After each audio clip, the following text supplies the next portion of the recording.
All right, we will call this meeting to order. It is Tuesday, August 18th at 6:32.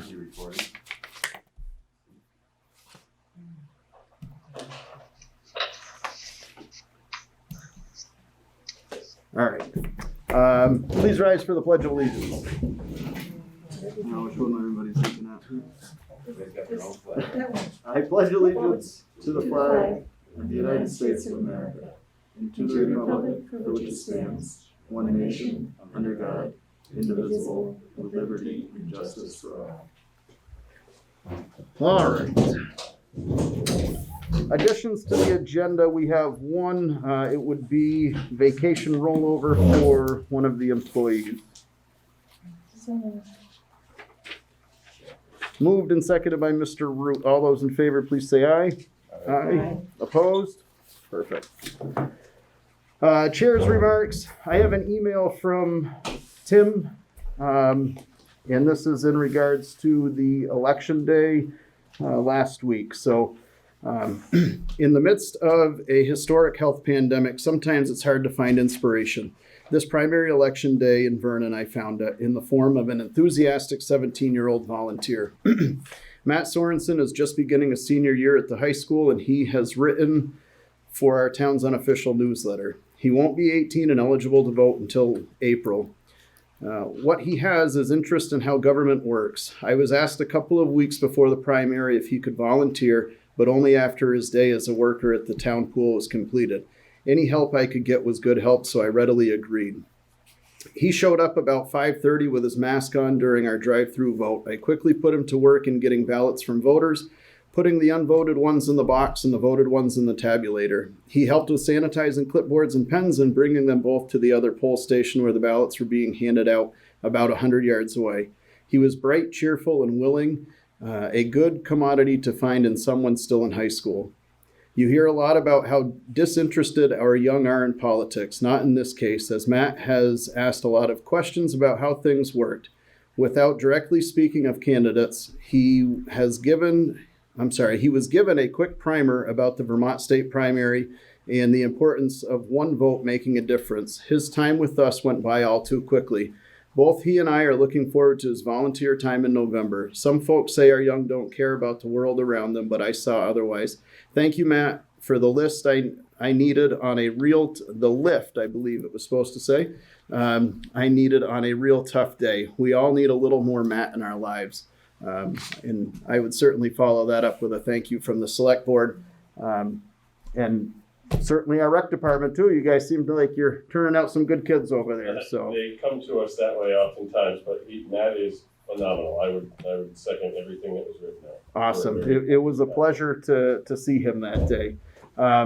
Along the nice things that are happening around town, Gene, I took my son up to the town forest and we walked your story thing there, and it was great. It was nice to get up there and have something. Every time I try and go hiking, my kids absolutely, we get a couple of minutes and then bored.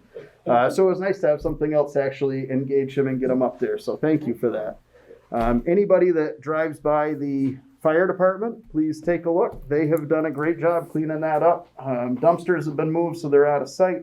They did a work detail on Sunday, I believe. The Miller Farm allowed them to use their bucket trucks. They were able to get up and they pressure washed the building. They did a very deep clean and thorough cleaning on the inside. So I stopped in there yesterday and they have done a great job. So guess we've got some people in Zoom land here. Hello, we have Brana, we've got Munson, we have Bob, Mary Lynn, Mark Snow, Carol, and I think that's what we've got for now. We will move into department and committee reports. I'm going to start with Seth Dio, who is here from the Recreation Department. Seth? I'll bring a chair up if that's all right. Thanks for having me. Give you kind of a quick rundown of where we're at right now. The pool is set to stay open through this Saturday. After this Saturday, the pool will close for the season. That's kind of our standard time, and we talked a little bit about whether or not maybe extending it a little bit, but I don't think that it really makes a bottom line sense, staffing sense, at this point. So we're going to kind of just stay with what our normal date would have been with the pool there. We did, however, make the decision to extend day camp a week to try to help some families out. So that'll run an extra week. This would have been the last week of day camp, but we're going to have an extra week next week. And you know, that'll be staffed primarily by Ian and I for a good chunk of the day, and then we have some college kids, seasonal staff that are going to be learning remotely this year that will be around a little bit more, so they'll be able to give us some time there. We're thankful to have them. They'll also be helping us out with a new program that we're going to be running, and we're kind of calling it Camp School, for lack of a better term. You know, the challenges, you know, that the school is facing on how to open, and some of the challenges that the families are facing on kind of how to get started with that, are very real. So we're in an effort to kind of alleviate some of those challenges, or at least maybe provide a little bit of relief, maybe. You know, we're going to try to provide a program at the pool area through September, at the shelter area, that will, you know, kind of have academic support as we can. You know, we'll have recess time, we'll have some outdoor time, and you know, we'll follow some pretty strict protocols similar to kind of what we've followed for day camp as far as the cleaning processes and the masks and that type of thing.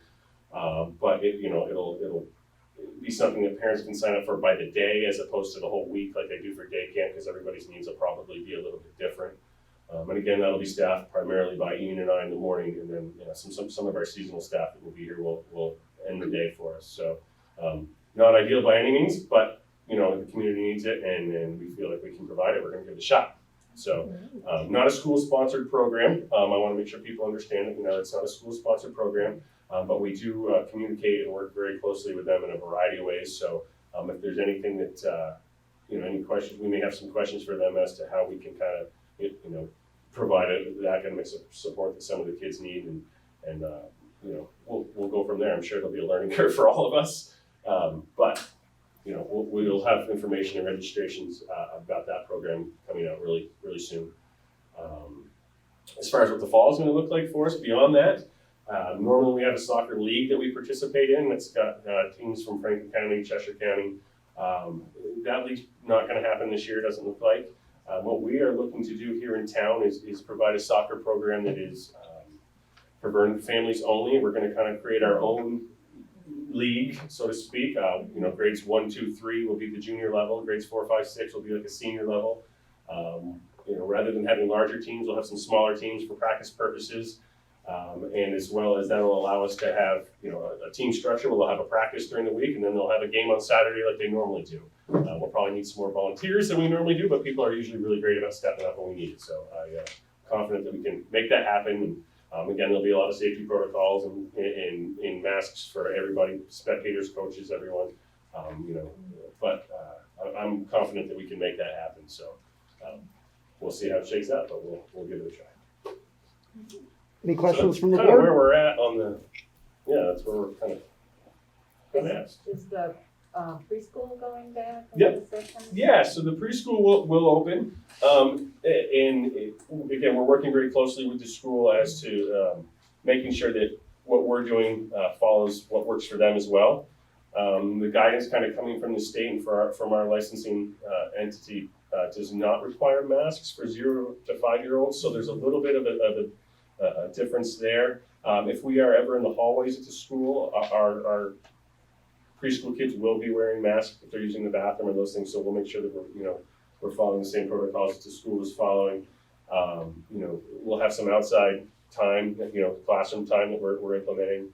And again, there's some really strict CDC guidelines as far as cleaning purposes and all that, and a number of you know, different types of surfaces that you know you can implement in the classroom, and soft toys and things like that won't be in the classroom. We'll rotate through toys, so there's not probably as much in the classroom, but it allows us to clean things you know, regularly. So yeah, we're excited to be able to do that. It won't run on Wednesdays, as you know. We'll run Monday, Tuesday, Thursday, Friday, at least to start out similar to what the school is running. But interest level from parents is still really strong for that program. So you know, we may be down a couple of kids, but still strong enrollment. So we'll get that up and running too. Absolutely. Yeah. Anybody else? Seth, I know we've said it a lot, but you guys killed it this summer. And it's appreciated. I know that the families appreciate it, and it was certainly nice to drive by and see some life at the pool when there was so much uncertainty on whether that was going to happen or not. Yeah, if you'd asked us early May, we'd be sitting here in August, having gone through the whole summer, I don't think we would have thought it, so we're pretty happy. Sure. I appreciate it. Can I, is now an appropriate time to have a discussion on the potential vacation time? Any objection from the board? Go ahead, sir. All right, so I'm hopeful that maybe you all would agree to carry over some additional vacation time for Ian. This year, he has quite a bit of time left. I want to say somewhere around 150 hours that's set to expire. I think it's either September 9th or 17th or something along those lines. And I believe town policy allows for 40 hours to carry over. If you would be so kind as to maybe allow him to carry over 80 or something along those lines, I think that that would be great. I did touch base with Cindy on it, and it sounds like that it's within the scope of what we've done in the past that has happened. And a lot of it comes down to twofold: is that he likes to use a lot of his time in the summer, so he kind of doesn't use it too many other times during the year. And this summer it really just wasn't really doable from one, us needing to be at the pool as much as possible, and two, where he wants to go was in and out of the quarantine zone. So again, that didn't really work very well either. So if it's something that you guys would be willing to do for him, I know that would be greatly appreciated. Mr. Chair, I move that we authorize a carryover of his time, Second. up to 80 hours. Yeah. Up to 80 hours. That would be great. Moved and seconded by Mr. Dunkley to allow Ian to carry over 80 hours of vacation time. All those in favor, please say aye. Aye. Opposed? All set, sir. Thank you very Well, I have much. a question for you Sure. though. How is your vacation Thank time you. doing? Because you're in the same boat and I'm not sure when your anniversary is. Mine is September 11th, but Oh. I use a fair amount of my time in the fall. I work a lot of half days in the fall, so Yeah. that's when I like to use mine. His is more in the summertime, so that you'll I be- think I have somewhere around 80 hours. So I'll carry over 40, and that's fine. That's totally fine. I between now and September 11th, I may use a little bit if we can. So Well, I'm sorry. it's all good. Can we, I think- okay. do you have information or? Yes, okay. Mayor? Yes. I believe Seth has time to carry over, and I would ask the board to afford Seth the same opportunity to carry his time over, because he's in the same position as Ian. I know he would like to use his time in the fall, but I'd like to see him be able to use that time and not lose that time, given Yeah. the circumstances of COVID, and both that their willingness to go above and beyond all summer, and the fact that he's setting up these programs to help with the families here in Vernon that wouldn't otherwise have options. So he won't ask for himself, so I'm going to. That's why I'm here. Mr. Chair. Mr. Chair, I move that we also authorize Seth to carry over 80 hours of vacation time. Second. Moved and seconded by Mr. Dunkley to allow Seth Dio to carry over up to 80 hours of vacation time. All those in favor, please say aye. Aye. Opposed? Awesome. It's very kind of you guys. You're all set. Thank you, Maggie. All your work. Appreciate that. That's, We appreciate Yeah, absolutely. Thanks for this town rely on you guys. We also have Martin joining us and Sandra Rulowich. I believe those are the newcomers here. Mr. Snow, are you still with us? Yes, I am. All right, the floor is yours, sir. Okay, thank you. Hi, everyone. Hope you're doing well and healthy. And I just have a few items to go over related to COVID-19 pandemic. As you may be aware or may not be aware, Governor Scott announced on August 14th that the state of emergency would be extended until September 15th. As part of that extension, he is also allowing cities and towns to have the ability to enact some further limits at the local level if they so choose to and feel the need. Municipalities that choose to do so may lower the limits on the size of gatherings and limit hours for the sale of alcohol, meaning they could set a curfew for bars and clubs. I'm not sure that we need to go to that extent at this point, since we're a small town. But the state of emergency has been extended until September 15th. As you know, effective August 1st, mask or cloth face coverings are required when you're in public and when you cannot maintain a physical distance of 6 feet.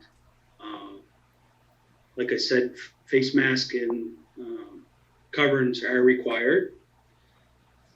The current statistics in the state, the total cases as of right now is 1,530. Currently, there are 3 hospitalized. There are currently 14 hospitalized that are under investigation. Windham County stands at 109 cases and 3 deaths. So overall, Windham County is doing very well. I am not aware of any particular problems here in Vernon, which is great news. I did text back and forth with Mr. Emery earlier, and he did not have any information to pass on at this time. What I would like to do is to encourage the public to continue the use of face coverings and masks and to maintain physical distance of at least 6 feet when possible. And to make sure that they wash their hands and sanitize as well.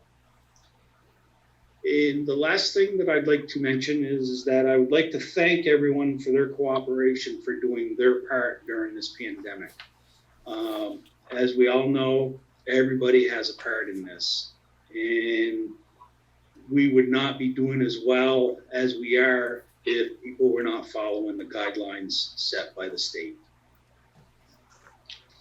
Mr. Chair, that's pretty much all I have for this evening.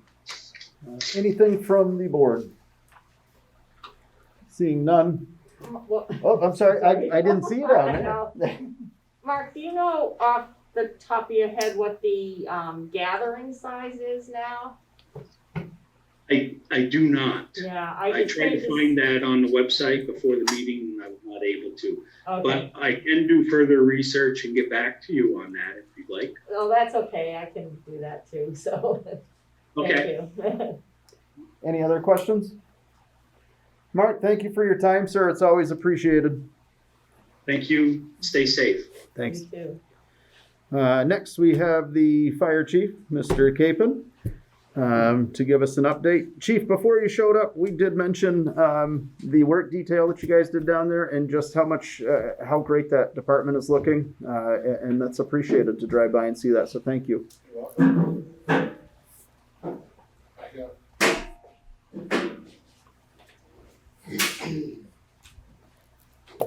I only made 1 copy of the ordinance. Okay. Here for America. This is for the billing? Bill. Okay. All right. That's, I didn't realize I didn't get the minutes, get the agenda. Okay. For officer meeting and regular meeting, and this is just my update.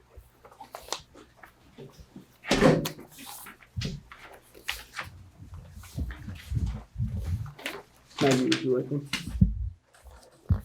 And I am going to, unless the board objects at this point, this other information I would like to pass over to Maggie so that it could be sent out to all of us and okay. All right. Chief, the floor is yours. Go ahead. So as, when we put the new signs out for volunteers needed, we've gained 2 new members, Tim Alexander Jr. and Sarah Moy, both for the firefighting side as of right now. We've got 1 applicant for firefighter to be interviewed, and then 3 applications are out there waiting to be returned. So as of 8/12, we have 4 firefighters signed up for the firefighter 1 class in Wilmington, Vermont. That's starting somewhere October 1st. And they'll go pretty much through the winter. Got 3 officers that will be introduced at September 2nd's monthly meeting, 2 EMS and 1 fire.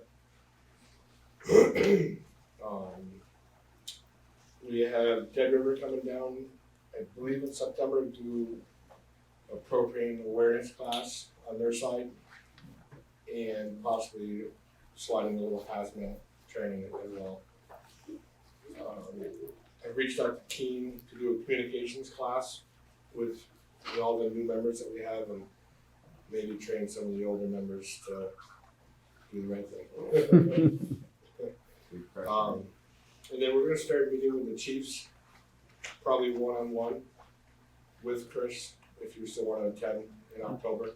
Whatever you need. We just wanna give ourselves a little bit of lead time to get all the loose ends tied up and stuff.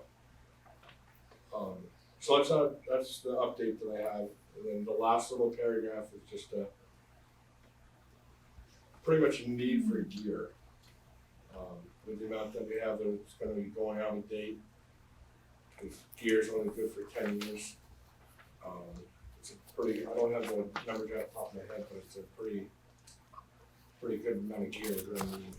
And plus the firefighter 1 guys are gonna need in-service gear to go to the burn building for their practice.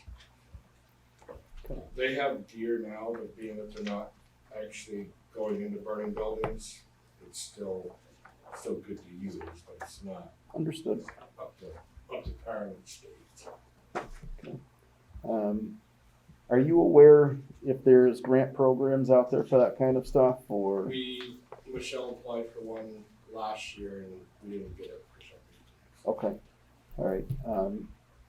Maggie, if I could ask that we look into that, please. Can I ask who on the department would be the best point of contact to work What's with that? me? Who on your department would be the best person to work with, on getting a grant that would be good, to kind of partner with you on? Probably myself and Keith. Okay, okay.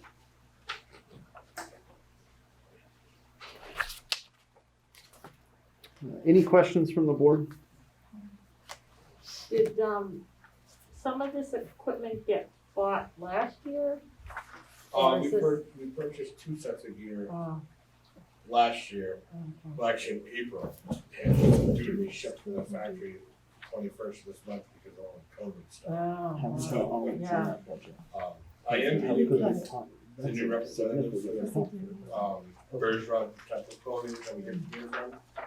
So I'm gonna kind of see if he can forward any information for, grants off of his side or, Right, right. any more advice. Yeah, a lot of times they know where they can help That's to the- find money Yeah. to buy your stuff. You ever got a timeline that has all the dates of your equipment? Just what's starting going out. out, so we look forward Yeah, to the future. The kid that does that, or the firefighter that does that for me, Okay. he's been out for a couple of weeks, so That way we can take a look at that for the future.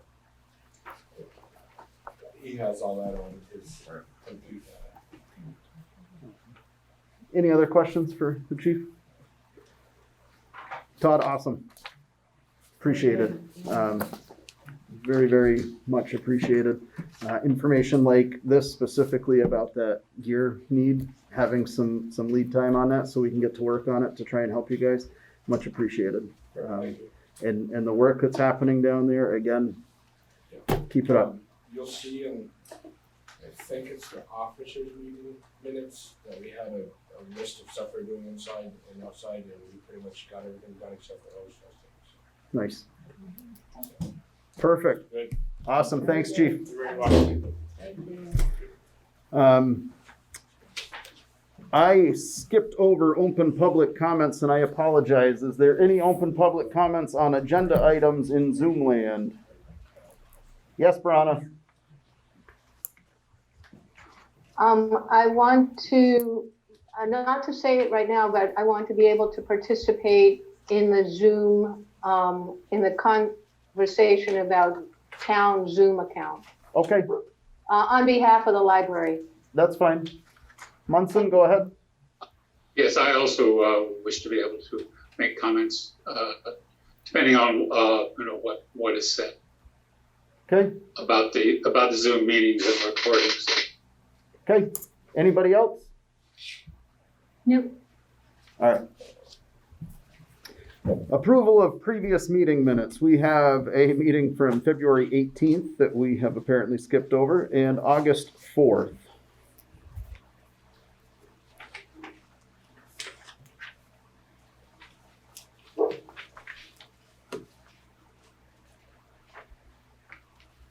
I move we accept them both as presented. I think we have to do them separate because I was absent for one and apparently Jeff was absent. Oh, difficult people. I know. Okay, I move we It's different. accept it for the 18th as written. Second.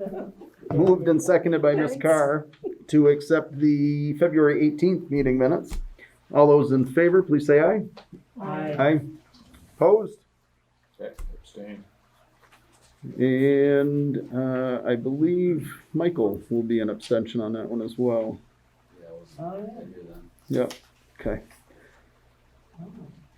Is he ever three? He doesn't- Three eyes on He wasn't. Yes. And August 4th, please. Move we accept the minutes of August 4th as presented. Second. All those in favor of August 4th, please say aye. Aye. Opposed? I abstain. And one abstention. Bills and warrants, please. Alrighty. Mr. Chair, I move that we approve payment of the following warrant. 4T accounts payable, $102,635.51. 31S payroll, $10,756.24. And 32S payroll, $9,368.89. Second. Moved and seconded by Ms. Harris. All those in favor of the bills and warrants, please say aye. Aye. Opposed? Town Zoom account and committee meeting recordings.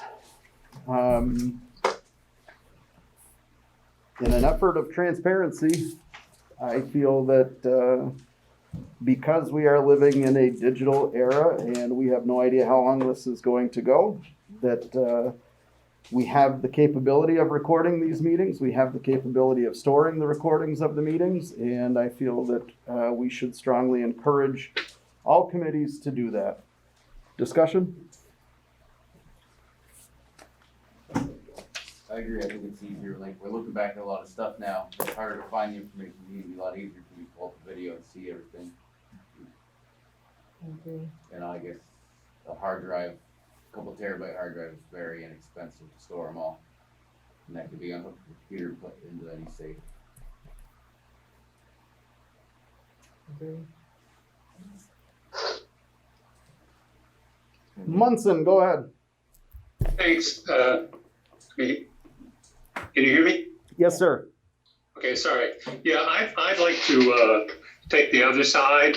I am quite opposed for advisory committee meetings being recorded.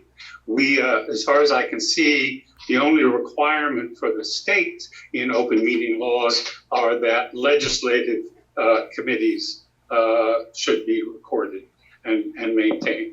I don't understand what will be gained by keeping these recordings.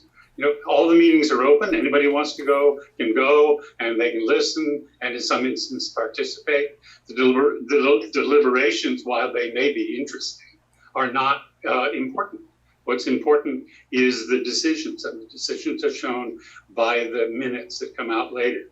So who's going to have access to these recordings? There's three choices. Nobody, and then why do it? A select group of people, and then who gets to choose that? Or everybody. And if everybody has access to it, then everybody has the use of it.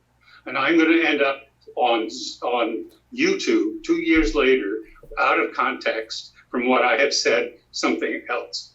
Also, it just opens it up for any kind of abuse. And if you say, well, that's not going to happen here, to be honest, it's already happened. We had a meeting on Thursday. Chris was there. He left, and unfortunately, it wasn't clear that he had left, even though he had said he was gone. And he picked up a somewhat, funny comment that he took umbrage to. And within an hour, he asked for the recordings of that meeting. What was the reason for him to have the recordings? I don't know. It couldn't be legislated.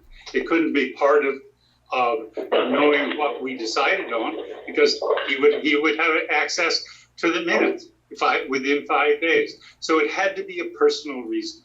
He had to want to see what someone said about him and what we might have said for the rest of the meeting. That's not appropriate. That's not how it should happen. It's not. If he wanted to stay in here, stay and hear it. But if he didn't stay, he doesn't get to then go back and look at it all over again at his leisure. Stay in the meetings, talk. But once you're gone, you're gone. If I am going to be monitored without my knowledge about what I say at a meeting, I am certainly going to shut down. It's going to be a far less open discussion.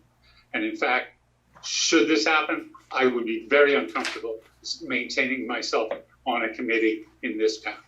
And that may be fine for all of you, but I just want to tell you, it's not right. Thank you. So my feeling is, if it's an open meeting, why would not whatever you said be open for the public? It is. It's not open to the public afterwards. The discussion is not what's important. It might be interesting to watch how people interact, but it has nothing to do with the finality of what we are going to advise the select board to do. That's in the decision parts of the minutes that are published. The rest is just eavesdropping or overwatching or second guessing. I'm sorry, Munson. I apologize to interrupt, but that is the second time that eavesdropping has been used in relation to this event or this meeting or whatever we want to call it. It cannot be considered eavesdropping when it is an open public meeting. That's not eavesdropping. That is somebody participating in a meeting. Just because you thought I was gone doesn't mean that I was eavesdropping. I apologize for the use of the word. However, it was unclear that you were still there. But it should not matter if I was still present there or not. It is an open And it meeting. shouldn't matter that you get, then you shouldn't have to get a recording of it. Why did you ask for a recording of it? I asked for a recording, one, because I can see that the meeting was being recorded that evening, and I wanted to know, and as I have spoken with your chair, Sandra, that anytime there is an issue, I want to know where things went wrong so that I can address that, so that I can work through that, so that I can make sure that things are different going forward. So that is why I requested that information. The fact that that information is not readily available and the meeting minutes do not reflect what actually took place at that meeting is concerning, which is why I had asked for the recording. But what took place at that meeting is really the only important part is the decisions that were made, and those decisions show up in the minutes. The rest of it, whether people are making off-color remarks or what you felt were insensitive remarks or whatever, is not part of the decision-making process. It's part of the joking. It's part of what makes people free enough to talk about issues. And if you start saying that it's going to be looked at by whoever, we don't know who, it could be some guy from Massachusetts decides he wants to look and see how we're doing things and shows it, and it shows up on Facebook or on YouTube years later. So I my, don't my know. question to that would be, why does it matter who's looking at it? If we have nothing to hide as committees or as boards, then it should not matter who views it or where that's accessible from. If Because we are conducting ourselves the way that we are expected to conduct ourselves when we are either appointed to a committee or elected by town, then we are held to a different standard. We need to be able to stand behind what we say. And we need to be able, that should be accessible to the people of this town. When there is committees that are talking about their money, the town's taxes, what is going to happen in this town? So yes, we can say that they could join the meeting. Meetings don't always fall into other people's schedules. There is an incredible amount of people in this town that rely on BCTV for the coverage of the meetings. We do not have that coverage at all the meetings. So we could simply give them the access to these recordings so that they can chime in or they can look at this and they can be a part of that when it fits into their schedule. Gene, I'm sorry, I cut you off. No, I'm on the same track. If you're conducting yourself in an open public meeting, there is a certain level of behavior that's expected. Brana, We I'm sorry. sometimes joke a little bit, but, you know, we're exposed to the public. Brana, go ahead, please. Hi, the trustees met, the library trustees met the other day. We are a legislative body and we voted to record our meetings, use our own Zoom account. Currently it's mine, but we're going to be talking about whether we get a library account. And we will archive them. We have arranged that. So if anybody wants to see them, we can. Historically, the library minutes and agendas, we have followed open meeting law for years. And they are archived both, well, the minutes are archived on our library website and also with the town clerk. And our agendas, and also on the unofficial website. So we feel that we can handle another not burden, but responsibility Great. ourselves. Thank you, Brana. Thank you. So I have a technical question that maybe somebody can, if these meetings are stored on like an external type of device, how would somebody view it? Would they have to come in with their own, or would Same way they provide get a anything from laptop the or town, something, or? post it. Permission to speak, Maggie, Mr. go Chair. ahead. So later on in this meeting, I'm going to address the issue of a official town website, which is something that I believe the town has chosen not to accept in the past due to addressing open meeting laws. We've been following open meeting laws for quite some time, and so there's really no reason to not move forward with an official website. If we did that, then when the minutes got turned in and those recordings from committees and meetings also got turned in, we would be able to make those public. So someone would be able to watch that meeting in addition to the minutes. And people are different. Some people like to watch the news on YouTube. Some people like to read a paper newspaper. How people like to absorb information is different. And yes, that is a very good point. There may be someone in Massachusetts that wants to watch our committee, but that's free speech. We all work for the public. We've all chosen to serve the public. And if you're saying something that you are ashamed of, you probably should not be saying it, and you probably should not be serving the public. So I believe that we as servants to this town and the taxpayers should absolutely be transparent. And we should have our information on our official website, and that involves the select board, the committees, and everyone involved. And that would also then be archived in our town vault, just like our paper documents are. Moving forward, the listers and the town clerk are gonna be required by law to be digitizing that information. We are moving to a digital age. And this is something that we can choose as a town to move into this century and do it and be proactive. You know, during COVID, more people have paid attention to this meeting. And I believe that there is a need and a want to be more involved and see what's happening with these committees. I agree. Yes, My question is, can we require a non-legislative committee Yes, body to do that? a town can do above and beyond.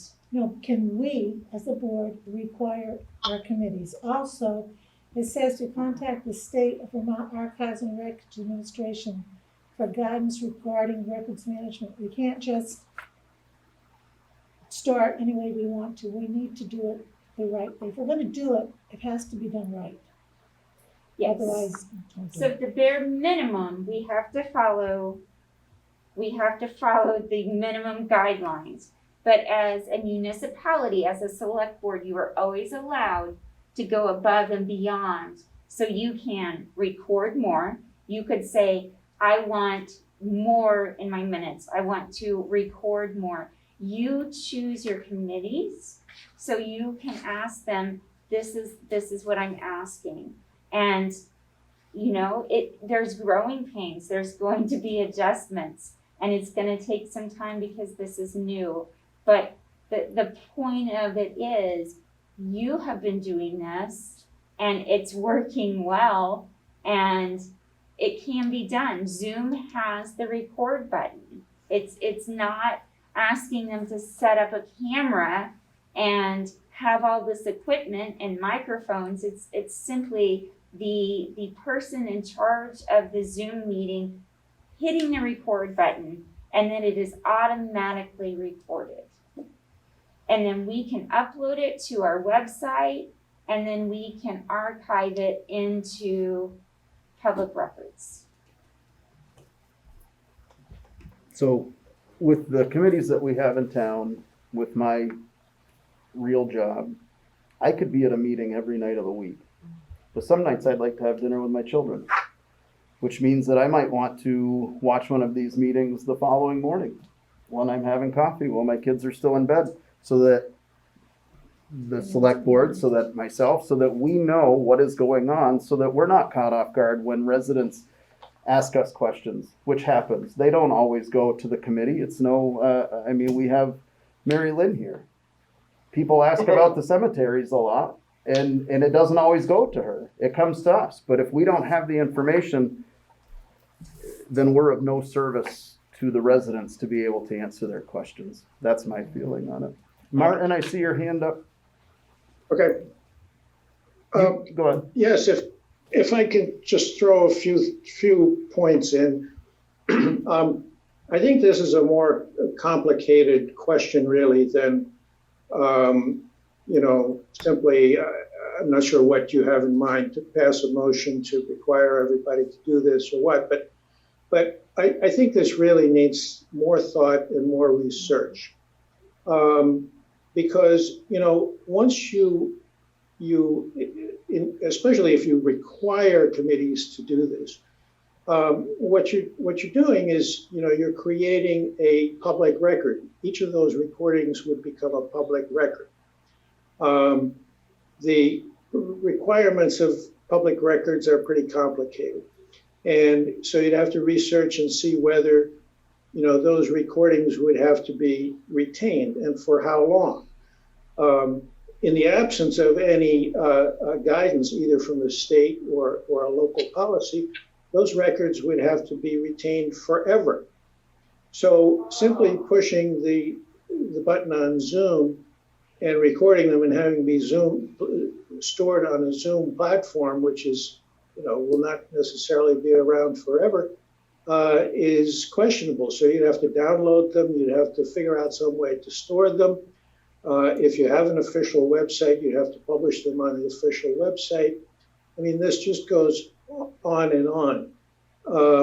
And then the question somebody already asked of, how do you then provide access to them?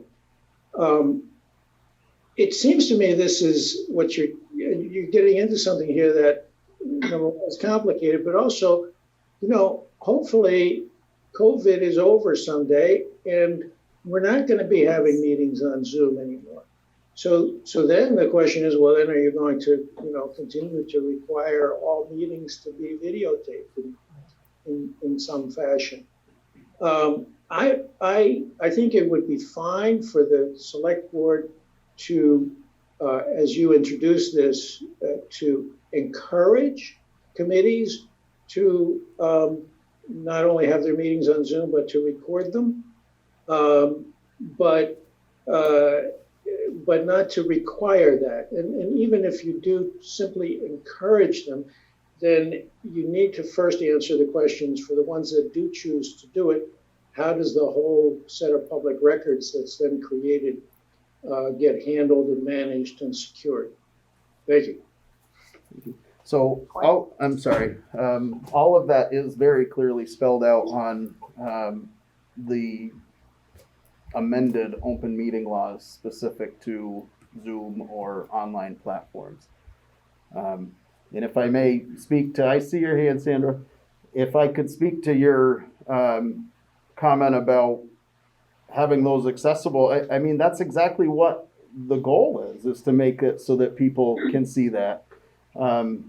So I don't see what the issue is of wanting the town to be able to see what is happening on the committees that make decisions and make recommendations that, one, affect their pockets, two, it affects the town that they live in.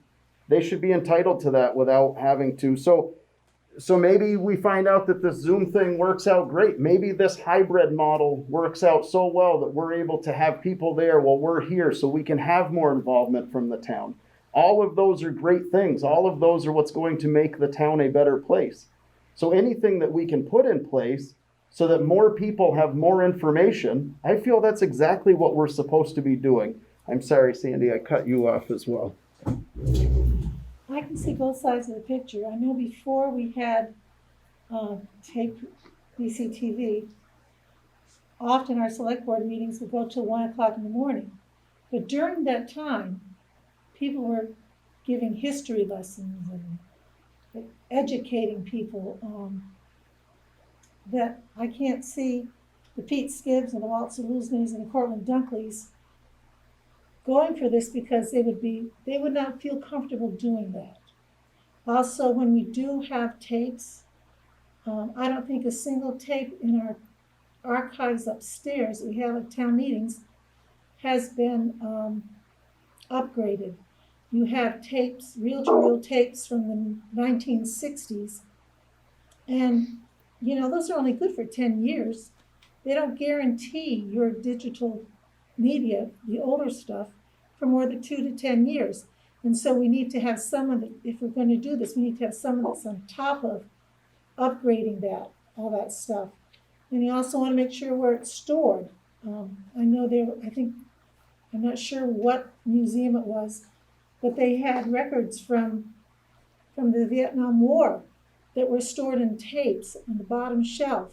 And a cleaning person innocently went in to clean and sucked all that stuff right off those tapes, just going by the magnetic field. So it is a lot to look into, and we need to, if we're going to do it, we need to do it right. And it's going to take research, and I think we should really contact the state. I'm not sure who's in charge of archives now, to find out how they would recommend it. Yeah, I very much agree with what Sandy just said. It sounds like a good idea, but implementing it and the logistics of doing it, I don't think we ought to rush into it. It took me several years to get used to the idea that select board meetings were videotaped and would appear online.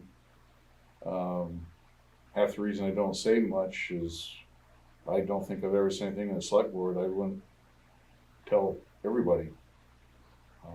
But, so I firmly believe it's gonna, but I'm not gonna make a decision tonight.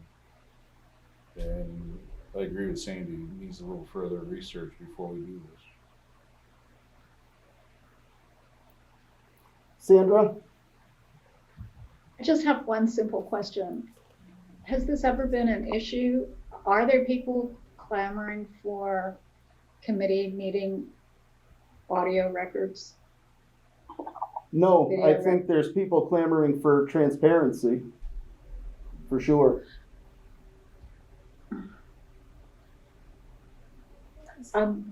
How far does transparency need to go? Transparency I mean, needs to go from the start of the meeting to the end of the meeting. We're public servants. Transparency is every day of our lives. And I apologize in Zoom if I'm coming, I don't know how to talk through a mask, so I feel like I'm yelling, and if it's coming off that way, I apologize. No, that's okay. We all understand. It does make it difficult. Besides, But we're jealous. Yeah, that's my only Okay, question. I mean, has anyone heard complaints about not being able to access audio video records of committee meetings? Has anyone ever complained to anyone on the board? Has anyone present heard that complaint? No, but I think they would like like it sometimes. But it's never been a thing for the select board either. You know, Zoom is the first time we've had this.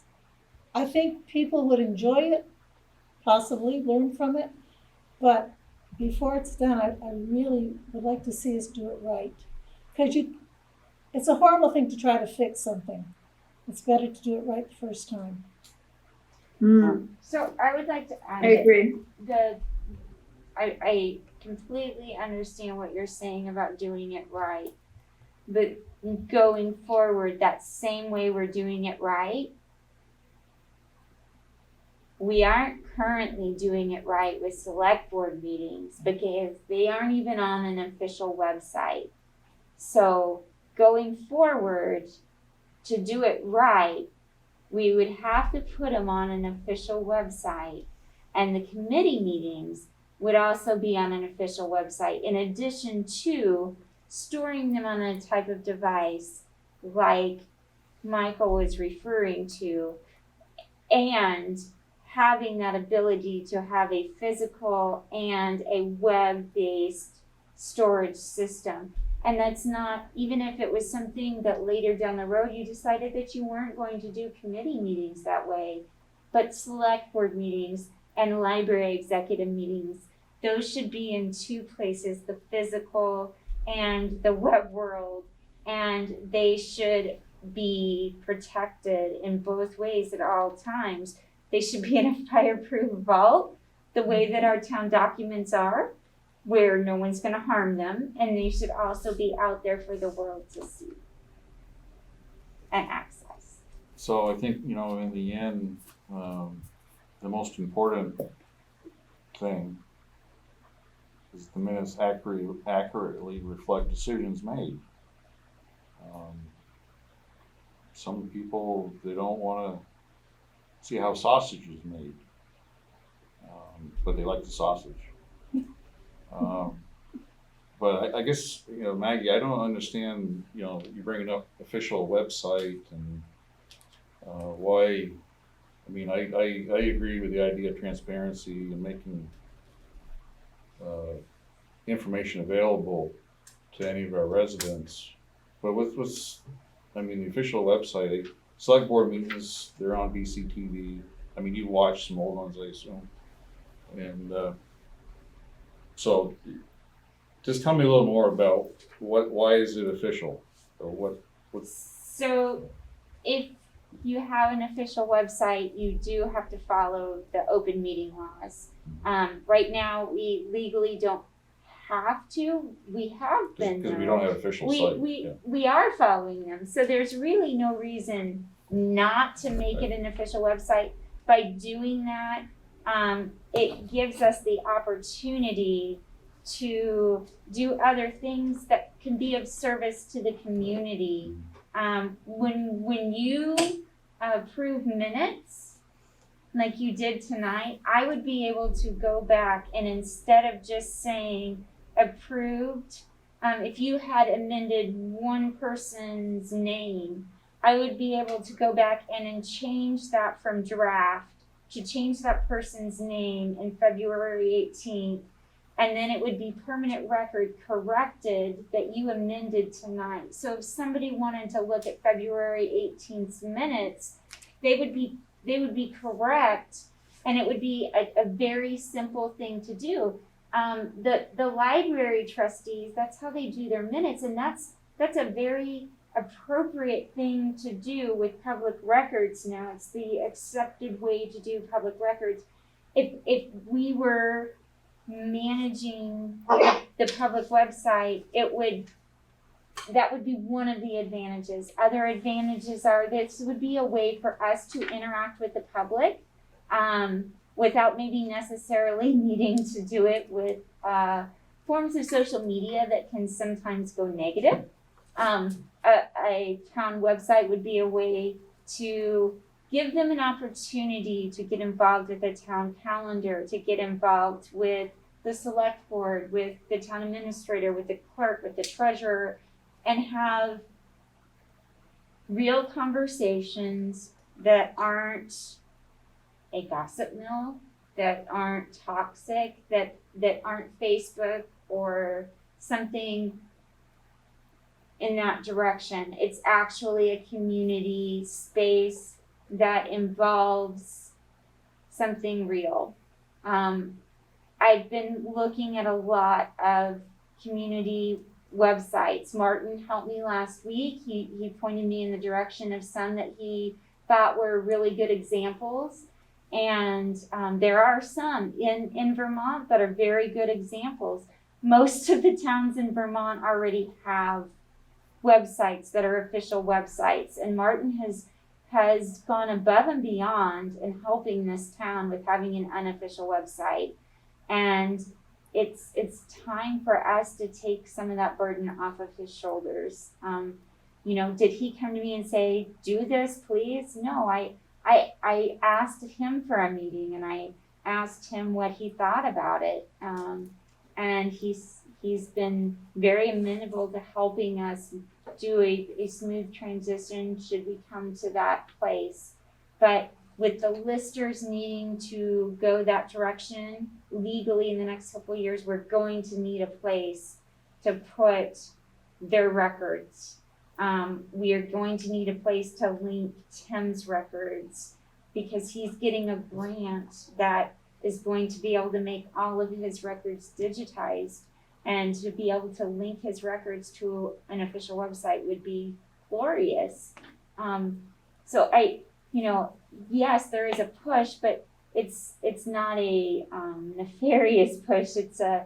There's a lot of pieces that fit into that would make many of the elected officials and many of the staff members, many of the departments' lives better and streamlined, and would be able to connect the townspeople in a way that we haven't really had the opportunity to do yet. Munson?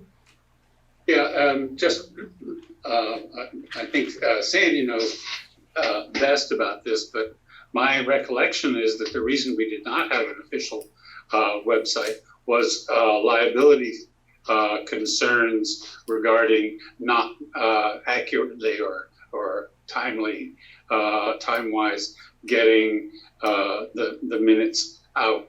And there was a worry that we would be in violation of the open meeting laws if we actually were trying to do an official website. Martin can tell more, but that's my recollection. I have a second question though, which is related to the email that came out on Friday from the town administrator, which said that all the practice is to record, and that we were supposed to follow that. Now, that is what we're talking about now. So I'm curious as to why that email was sent. Because it's a good practice. I mean, there's no policy that's been voted on or set. But to my knowledge, you know, it's an encouragement, not a mandatory suggestion. Yes, yep, that, it was intended as a suggestion, and that's where that came from. Now, Martin, you and I had a couple of conversations since I was nominated as chair, and a couple of those have gone towards the necessity or desire, I guess, to steer us towards an official website, because one, you have done a tremendous job with that, but you also don't want to do that forever. Am I correct in that you've kind of recommended that we shift that way as we move forward? Yeah, I do recommend that you do that. This website, for all intents and purposes, it represents the town of Vernon to the world, because if you Google Vernon, Vermont, it comes up, but it's not the official website of the town. And I think the town really, in this day and age, if this is a town that wants to go places, if this is a town that wants to, be the first in the country to redevelop a former nuclear plant site, and to attract people to live here and to attract businesses to come here, then the town should have a website, period. This is the largest town in Vermont that does not have an official website, okay? The concern about, whether your minutes are posted within 5 days on the website is a minor concern, and nobody's going to get arrested. I can point you to, state agencies who don't get their minutes up in 5 days. But look, it's really not that hard to get your minutes up in 5 days. That was the deciding factor for taking the old website down, but it certainly should not be the deciding factor for, proceeding in the direction of looking into a new website. And, this is, I think we've jumped to a different agenda item, but right now, I believe the proposal is simply to explore the options. My website that I run is getting old, and I don't have the technical ability really to keep it going. The platform is old, the theme is old. It could crash at any day, and if it does, I'm probably not going to resuscitate it. So I would hope that the town finds a better vendor that can really provide a reliable and useful official website. Thank you. Anybody else? Seeing no discussion from the audience, select board, what would we like to do here?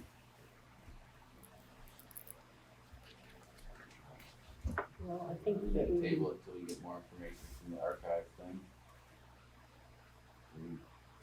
You develop a better plan.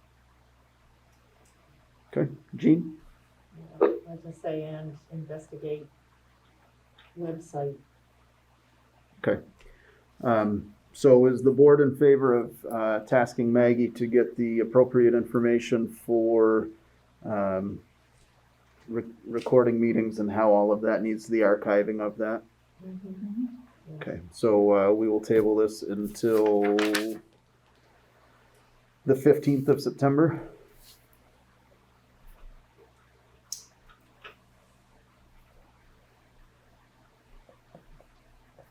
Okay, any further discussion? All right, moving on. Solid Waste Committee.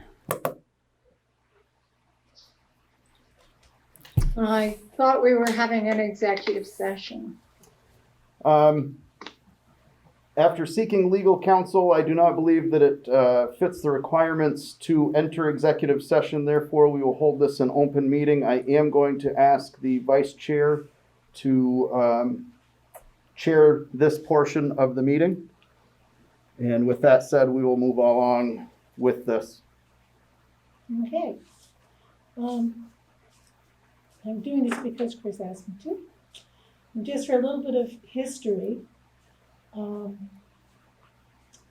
I remember when this committee was set up, and I remember the select board at that time, they were appointing Bob Spencer to it because they wanted to get the best of two worlds. A town resident that actually was cognizant of solid waste, recycling, more facilities, etc. And someone who working with Wyndham Solid Waste, which was and is supposed to be working with the towns. His being on the inside meant that we would get projects coming up that could benefit us before we had this committee. If something was coming up at Wyndham Solid Waste, we often didn't know it. We did issue stickers for residents to go to Wyndham Solid Waste to get rid of stuff, and but we didn't often know what they had to offer to the town. When Bob was appointed to the committee, he said he was interested in helping the town because he was a resident, but he requested that he not be a voting member. He would be advising because it could be a perceived conflict of interest. Kind of like Jean, she's our head librarian, and if something comes up in the library, she gives us good input, but she never votes on it. She always abstains, which makes it nice and clean. There's been a bit of a revolving door at the committee level, and so the membership has been like this. We've been to 3 town administrators, and they've had it like this, and so there's been some ups and downs, but it's time to move forward, and I think that Maggie has done a great job. She has researched for us things that she knew where to look for, or maybe because she didn't know where to look, she ended up in the right place. I don't know which it was, but she has found out that some of the things that we all thought were okay were not okay.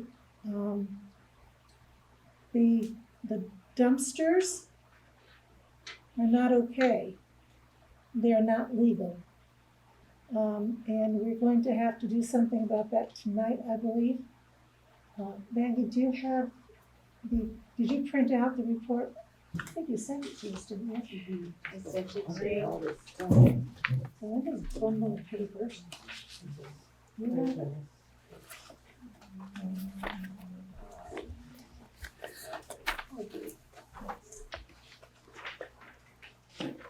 Okay, here we go. From the Department of Natural Resources, Waste Management Division, the cow dumpster program is not allowed legally. There is something in process that would have a potential option, but, and they are researching it. There's no guarantee that we will be able to keep it, and they do not think that we should keep it because it's not legal. I don't know any other way to say that.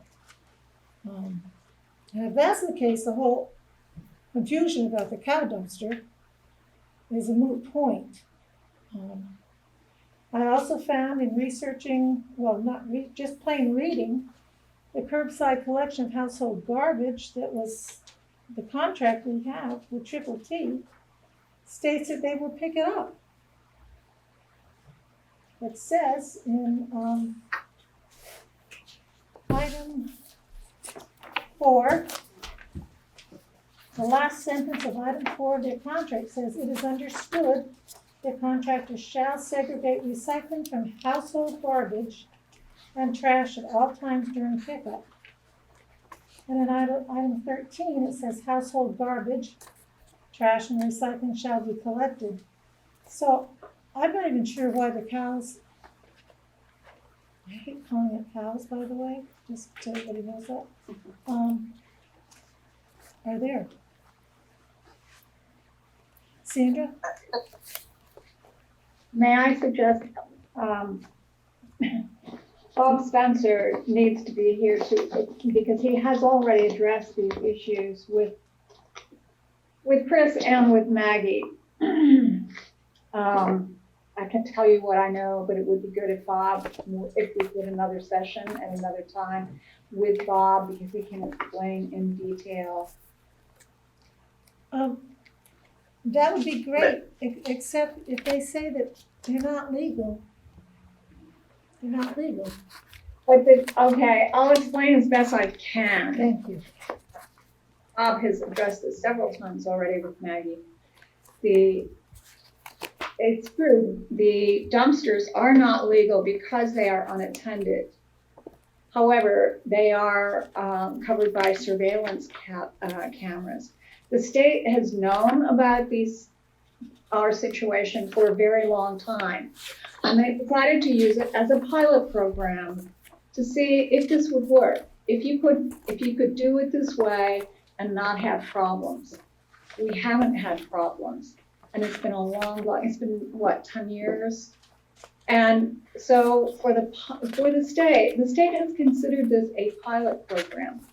The state is issuing new guidelines in, I think, October, very soon, that will make unattended dumpsters legal. It's up to you if you want to shut everything down until you get that. That's But not, that's the situation. Okay, Maggie, Sandy, just a minute, yeah? Sandy, if you remember way back, the school had a dumpster that they started this. The school had a dumpster that they were collecting food scraps from the school lunches. Right, And then Mike Cordomont started this right. because the school was doing it. And I had done it for a couple of years. And then when he started keeping track and sorting this, and then we started that one down there. So it's probably been, I bet you, more than 10 years that's been there. Okay, Maggie? so when I spoke to the Department of Agriculture representative today, she understands how long the program has been in process. She does understand what type of dumpsters we're speaking of. She understands that it was a pilot program. And she also understands that what we currently have in place do not meet the criteria for multiple reasons. It is not just because they are not attended. It is because they are on a property line. It is because of where the water source is near them. There are multiple reasons why these dumpsters don't meet the requirements. There are things that we could do going forward if we wanted to bring them back in the future. But right now, those cow dumpsters are not acceptable. And in the future, if we were to have them, they would have to be somewhere else. We would have to have more of them. And so that brings up other issues. If the select board decided that you wanted cow dumpsters, you would have to have more of them. You would have to find a safe place that met the myriad of criteria. And those criteria are things like they can't be near a property line, they can't be near a water source. There's a whole list. Then you have to get a permit. You have to get registered as a recycling center. And it's going to be an additional around $7,500 a year that the townspeople did not vote for. And speaking to Cindy, we may not pull funds from the other portion of our trash service, our curbside service. And she said that we are welcome to call her this evening so she can reiterate that. I asked her multiple times and she said, absolutely not. We cannot use the funds for that. And we will go through the funds based on our new billing cycle in a matter of a couple of months just for the 2 dumpsters, which is a moot point because we are now that we know, we are breaking the law. And when that does go in effect in October, if we wanted to get them back, that's not where we would be able to put them. So I have had multiple conversations with Bob, and Bob did not want me to talk to the state about it. Okay, financially, we can't have a 3rd dumpster unless we have a special town meeting and people opt to spend, the way I figure it, $7,302 more than what we have budgeted. Yes, Munson. Yes, we don't actually know what the cost of an extra one would be because we, as the committee, we asked for an RFP for rearranging that system whereby we could have 3 dumpsters, whereby the refuse would go up to Wyndham Solid Waste rather than Greenfield. And so we don't actually, the numbers that are being thrown around are not actually, they may be accurate, but they're not real. The whole point of doing an RFP is because inadvertently the cow dumpsters, and I agree, it's a terrible name, were not listed in the contract that was signed. So there is no contract, as far as I understand, for them to be picked up. It's just continued and is being billed just sort of by road. So the issue, regardless of whether you decide to take them away for ever or 6 months or whatever, is that we don't know how much it's going to cost. Right. Because we haven't done the RFPs. And I can see why they didn't separate it, because in their contract, it says they're gonna pick it up curbside. So right now, it's $280 an hour dumpster. That's what we just paid, which was, and last year we paid $115. So, The picking up curbside is for recycling and for trash. The pay as you throw and the recycling. The new law which went into effect in July, says you can't have kitchen waste in the trash. No. And so this is what we were dealing with to resolve that issue. So you can have meat scraps in the trash if you are composting. But if you're not composting, you can't put any of them in. So if you put the food scraps in your trash, you're doing something illegal. Right. Yes. But number 4, on their contract that they signed on June 15th, 2020, states, and that's recyclables. Number 4 states, it is understood that contractors shall segregate recycling from household garbage and trash at all times.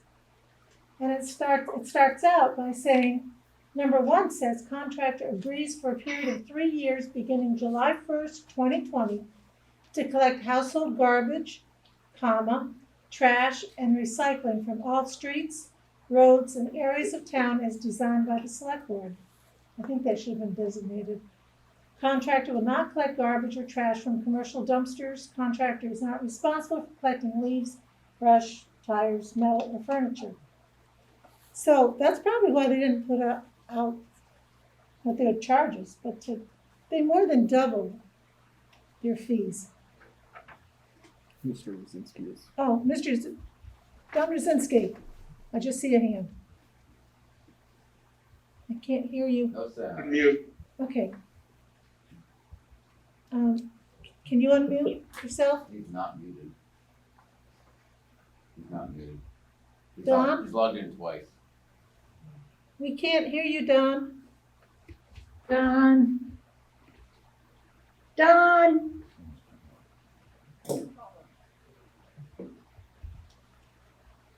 Well, Don? he is muted. He just muted Oh, himself. okay, all right. Okay, try again. Oh, I hate Zoom. His sound doesn't work. Yeah, we need sign language. Mute. Tell him to raise it out. I'm sorry, Don, we cannot get anything. Everybody, put your hand to your ear. You'll see one of us. I think he's trying. Michael's trying to send him a text.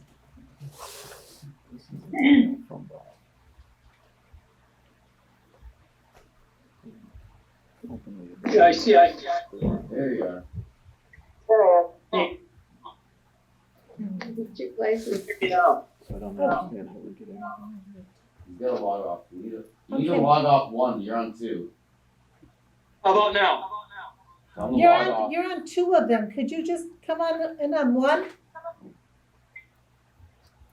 Or can you close him on one? Hang on a minute.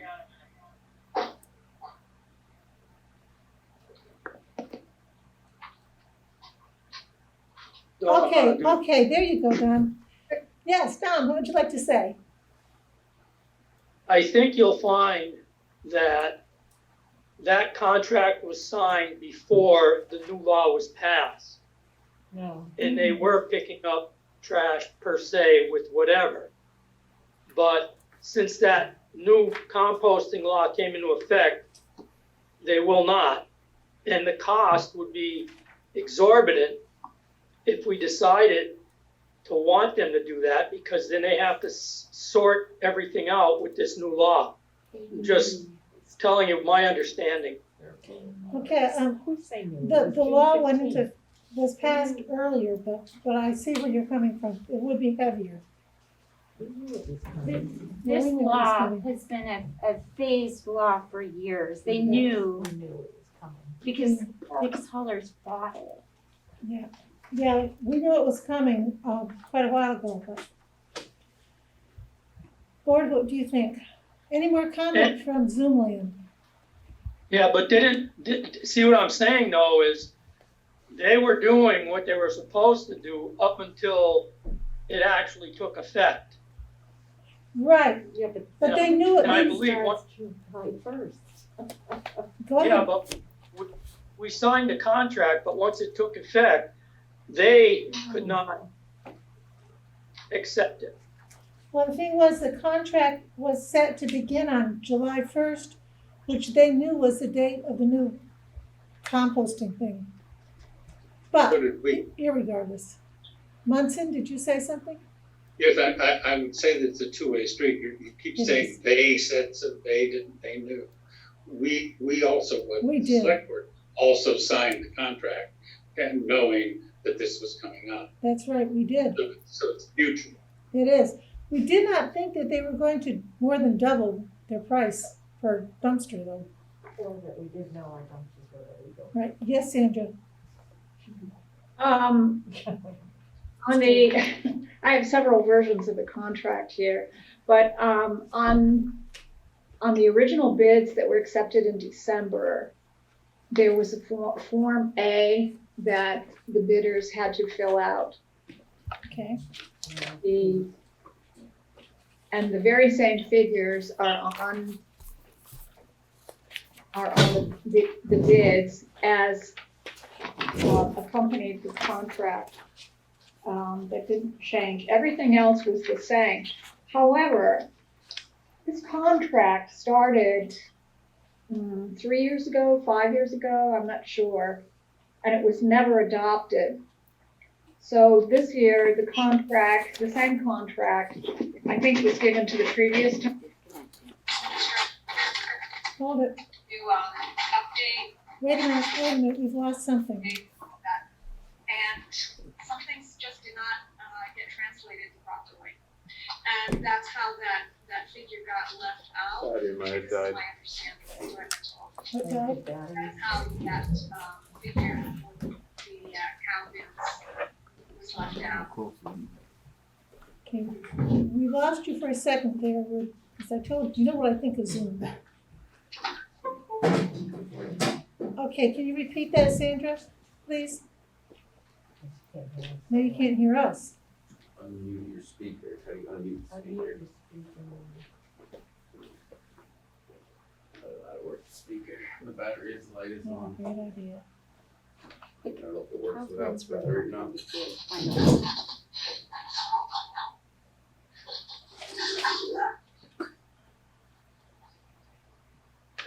Can you Sure, hear we us? want to jump into this brave new technology.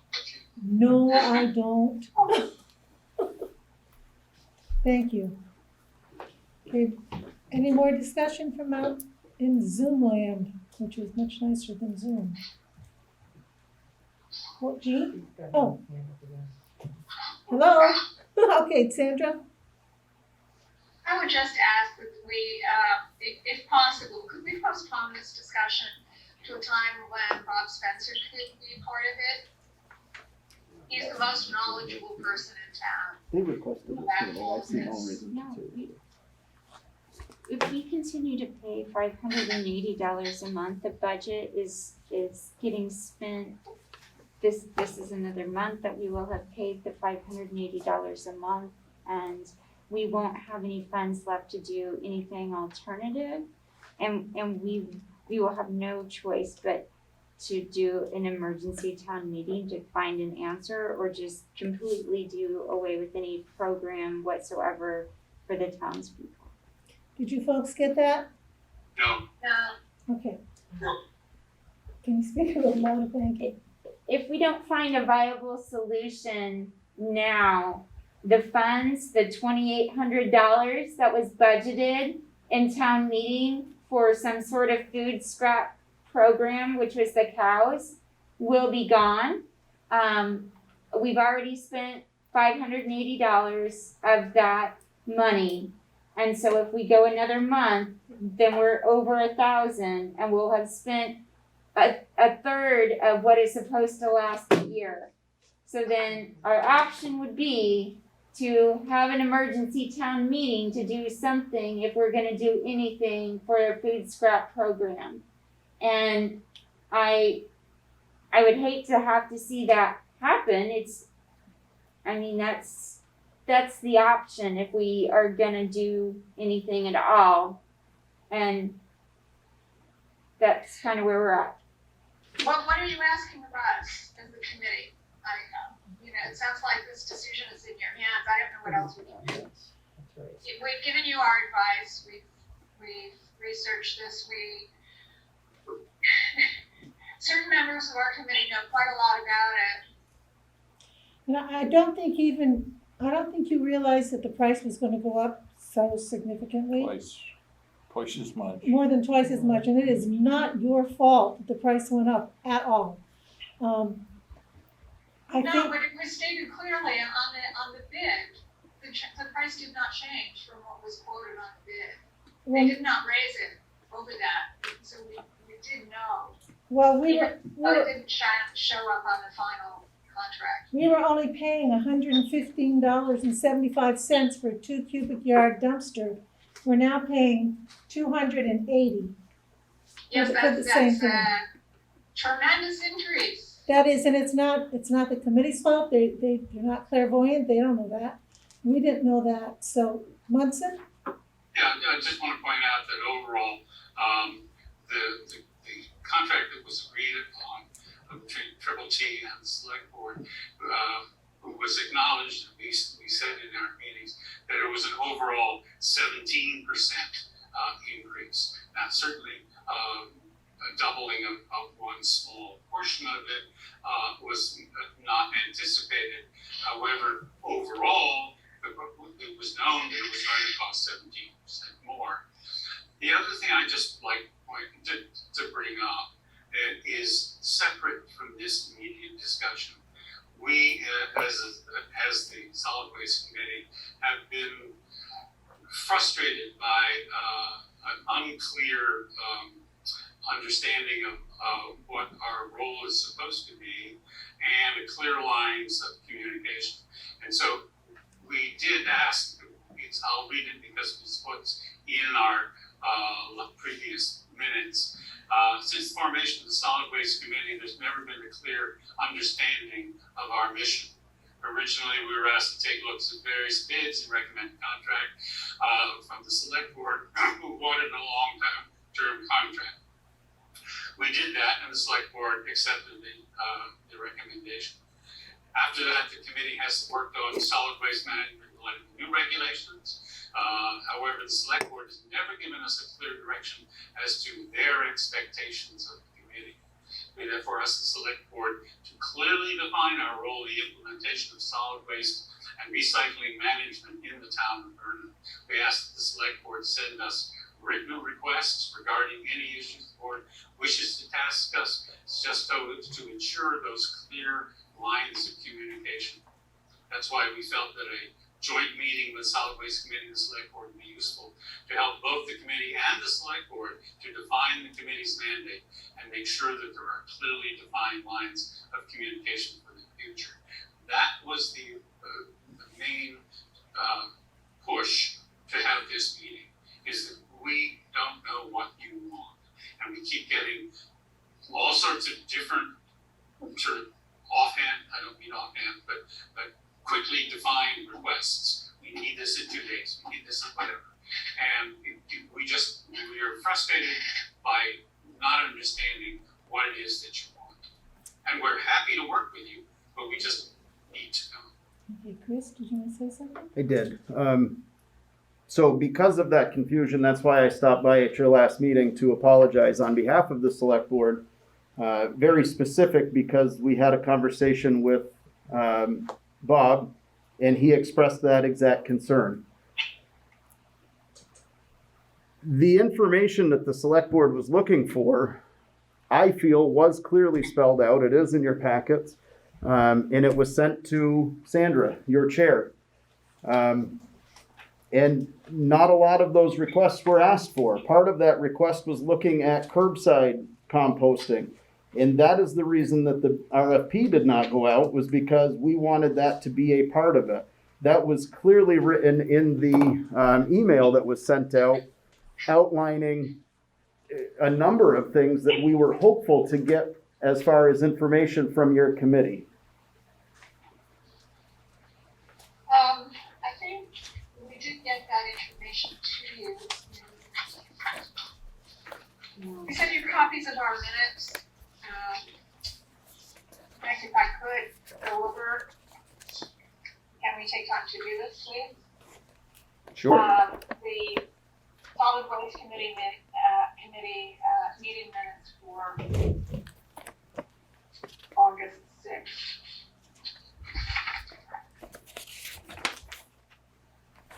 You have that copy? It's in the packet. Yes, I have it here in front of me, Sandra. On your agenda, you have call to order, changes, additions, approval of minutes, discussion. Then you have Munson's letter that he typed up. And then you have the cow dumpster location options. Those are spoken about there. The location of those dumpsters had already been voted on by the select board. So for that to be a further discussion, I'm confused. The kiosk move is mentioned here, the RFB for bids of organics. Again, it doesn't actually, it mentions that Triple T does not want to pick up the compost bags, but Triple T is not the only one that would be receiving the RFQ. So in order for that RFQ to go out, then that information needed to be present. Not just what Triple T said about that, but we needed information from you folks on how we could work that into the RFQ. Okay, so Well, let's see here. Bob has, I thought I referred to it in here, but Bob has had an informal discussion with other haulers, and they all say the same thing. Not that they won't do it, some of them will do it, but it is considerably more expensive to do it that way. And we can get you, we can get you, or you can ask, for specific bids if you want to, and get it on it. But probably the cheapest thing for you to do is keep the cow bins. The tipping fees for unloading compost or compostable materials is far cheaper than dumping that same volume of compostable materials or any material, that weight of material, into a landfill. The landfill fees are much, much higher, and they're only going to go higher still.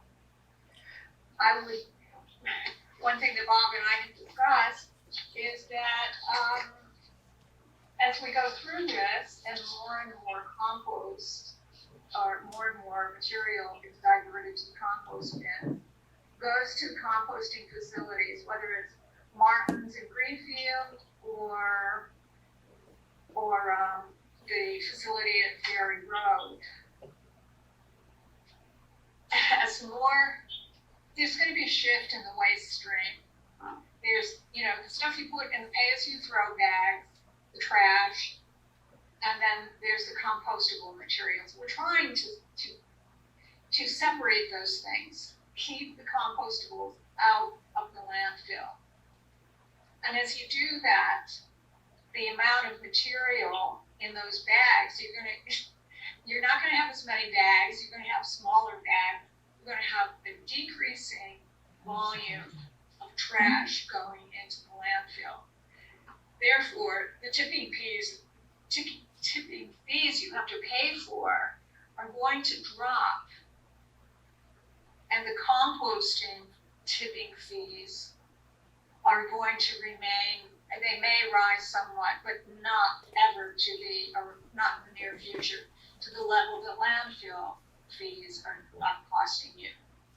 Okay, Our Sandra, plan is to track the tonnage, track the cost, and at some point you may want to renegotiate as the level of material going through the landfill drops. Maybe we can renegotiate the contract with Triple T, because they're going to be paying a lot less in tipping fees than they have been. So you may save money on that. We don't know at this point. Month by month, we're going to be tracking these things as closely as we can. So, I'm hoping to do an economic study for the town so that you will know what your costs are going to be. And the relative costs, you need to know the relative costs. What costs the most to get rid of? What costs the least to get rid of? And how do you balance this out and come out ahead if you can, or at least save the money? Also, everything that goes up into the facility at Ferry Road, that compost gets sold. The income from the composting facility at Ferry Road helps to pay for the operating costs for that facility. Every year, every town in this district pays an assessment. Are you with me? Every year you have to pay that. And if you look at the numbers, over the last 3 years, our share has dropped considerably over the last 3 years, every single year. Bob is doing a great job of making that facility pay, and he's closing the gap between the operating costs and the income that he makes from all the things that he does with the materials that come in there. They're generating solar energy. This town uses that energy. okay, thank you. Jeff? I had a question. So when Triple T comes to pick up these 2 dumpsters, are these dumpsters full? Oh, yes. Okay, so next question is, how are we gonna save money somewhere else? The idea would have more people to participate. So we'd have to rent another dumpster and then another dumpster. So we're not gonna save money by expanding this program. You know, and the concern I got is the money. I mean, all right, so the invoices doubled from June to July, which means we're gonna run out of money faster. We can't take money from some other fund to pay for it. So question for Maggie is, how much money is currently in that fund? The original budget was, I believe $2,800. We've spent, $580 for the first month. So You said $2,800. There's no way that's gonna last No. more than, And that's several my months. point. And so the other thing that I want you to remember is compostable food, whether it's getting picked up at the curbside or getting picked up out of the cow dumpster, just because it's picked up on the curbside does not mean that it has to go in a landfill. There are haulers all over the state of Vermont that are picking it up at the curbside and putting it in compostable dump sites. And I have repeatedly asked about us doing that, and there are haulers that are not in breach of contract with us right now that we could renegotiate a new contract with and look at doing everything curbside. And there are the biodegradable bags that we could do pay as you throw for the compostables that would solve this problem. So the people that want to do compostables at their curbside could do the same thing. We're not paying for it. They would get picked up at the same time. It's out of our hands. It's going to pay for itself. It's going to solve this problem if we did that. And that information is in that packet. You know, they're doing it with other people in Vermont because of this law. The company spoke to Triple T and she called me and she said, I just got off the phone with Peter from Triple T and he told us, no, he has no interest in doing this. So I just wanted to give you a heads up. And he said to tell you that you should talk to Bob Spencer. And I said, okie dokie. So can we go? So, sorry to interrupt, so there's about $2,500 left. We're gonna run out of money in December, There's so. less than 2,000 left now. This says there was 25 in that budget. So just November, for example, we're gonna run out of money to fund these dumpsters in November. And we're gonna have a special town meeting, I guess, to try to ask for more money for the program, but there's gonna be a lot of people that aren't gonna pay extra of their tax money for a program they do not use.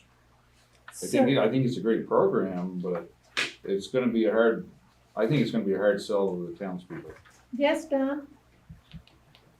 I believe the committee discussed the biodegradable bags. And number one, if you think you're gonna save money doing that, you're insane. They're not cheap. And number two, this is a community that's pretty much out in a rural area. And as it is just with regular trash, just imagine putting something out there with garbage in it. And how many bags are gonna get ripped apart by ravens and That's no different than skunks before the and 1st of July. raccoons? It's just not doable in a country setting. I could see if you were in a city maybe, but we discussed it in our meeting and we all agreed that number one, it's gonna be expensive because of the cost of the bags. And number two, it's gonna be a hell of a mess. What do people do with their other trash? So can people go to Wyndham Solid Waste and take up, or the other places, and take up their composting? That I don't know. Wait, what was your question? Can you go directly to Wyndham? So could I take up a 5-gallon bucket of my composting to Wyndham Solid Waste? Yes, you can. Oh, okay. You'll need a permit. Although, wait a minute, is composting free compost material? If you carry it in an individual resident of the district, I'm not 100% sure here. I think. If that's free, then why are we paying for this? We are part of the Well, Wyndham Solid everyone, you want everyone to drive up there? rather than spend $10,000? Yes, I'm sorry, I do. And Don, if I might ask you, how is it more expensive to switch to that when it would be on the individual consumer rather than 2,300 taxpayers? If you want to use those compost bags, that's entirely on you. The same as pay as you throw is. And to say that those bags are going to be ripped apart, in the middle of June, people were still putting their compost in the trash, so it was still on the side of the road. It was just in a green bag instead of in the cow dumpster. That's why I wanted the information about the potential curbside, because we had a hauler that specifically reached out to us suggesting that program. And we wanted the information so that we could put it in the RFQ so that we could see if that was a viable option. All right, why don't you get a quote from this person, this hauler? That's what the RFQ is that you guys were supposed to. I'm sorry, Sandra. I thought it was I'm sorry, John, do you want to? I just wanted to clarify something. The pay-as-you-throw bags, as we all know, we buy and sell to our residents. And that would be the same scenario with these compostable bags. Now, and if you want to stop calling the cow dumpsters, they're compost dumpsters. So that we won't offend the herd, right? You know? Thank you, Don. But they're compost dumpsters. And I think the good thing about this deal, I mean, personally, I compost at home. Same here. I have my own place. We've been doing it for years and years, just like many other Vernon residents. But we have some residents who may not be able to do that because of where they live, whatever the case may be. But you're going to have to buy those bags just like as you buy the pay-as-you-throw bags. So there we go again, laying out money for bags, which, by the way, we question the numbers on that, how much money we've taken in selling bags. We're still in a deficit, I'm told, on the pay-as-you-throw. I don't understand that. Maybe somebody could do the math for me, but anyway, the idea is to try and get pay-as-you-throw to be totally self-sufficient. And because there was not enough money up front to start the pay-as-you-throw program, we fell back. Well, we've caught up quite a bit, and from the numbers I saw, it looks like we ought to be damn near in the clear, very close to being clear, if not clear already. I thought Cindy We have a had given us a $2,000 deficit. deficit on those bags. Okay. The reason is because we bought the bags up front, so, you know, we have, you can look at us as a deficit. Another way to look at it as you have these bags that are an asset waiting to be, their inventory is what they are. So I don't know if it's a deficit or if they're just inventory, but eventually they will be bought and there won't be a deficit on that budget. It is supposed to pay for itself. But it hasn't been that way so far. Well, And this program, pay-as-you-throw, has been in effect for a while. It has. And part of the reason we brought in more money is because we did some jumbling around with the prices on the small bags and encouraging people to buy them ASAP. And I think the numbers, I don't have the exact numbers in front of me, but for some reason or other, the numbers I saw, and I think the rest of the committee might agree with this, looked like we should have had a break-even point. And by also seconding the thing about the compost bins, the composting, taking away the extra weight from the pay-as-you-throw, lowers our tipping fees. And it does make us come out of this better than we are. And I just think, you know, that's the whole thing with the composting. It's going to make us better off because it's reducing the expensive pay-as-you-throw as opposed to compostable materials. Sorry for the big rant, but That's okay, thank you.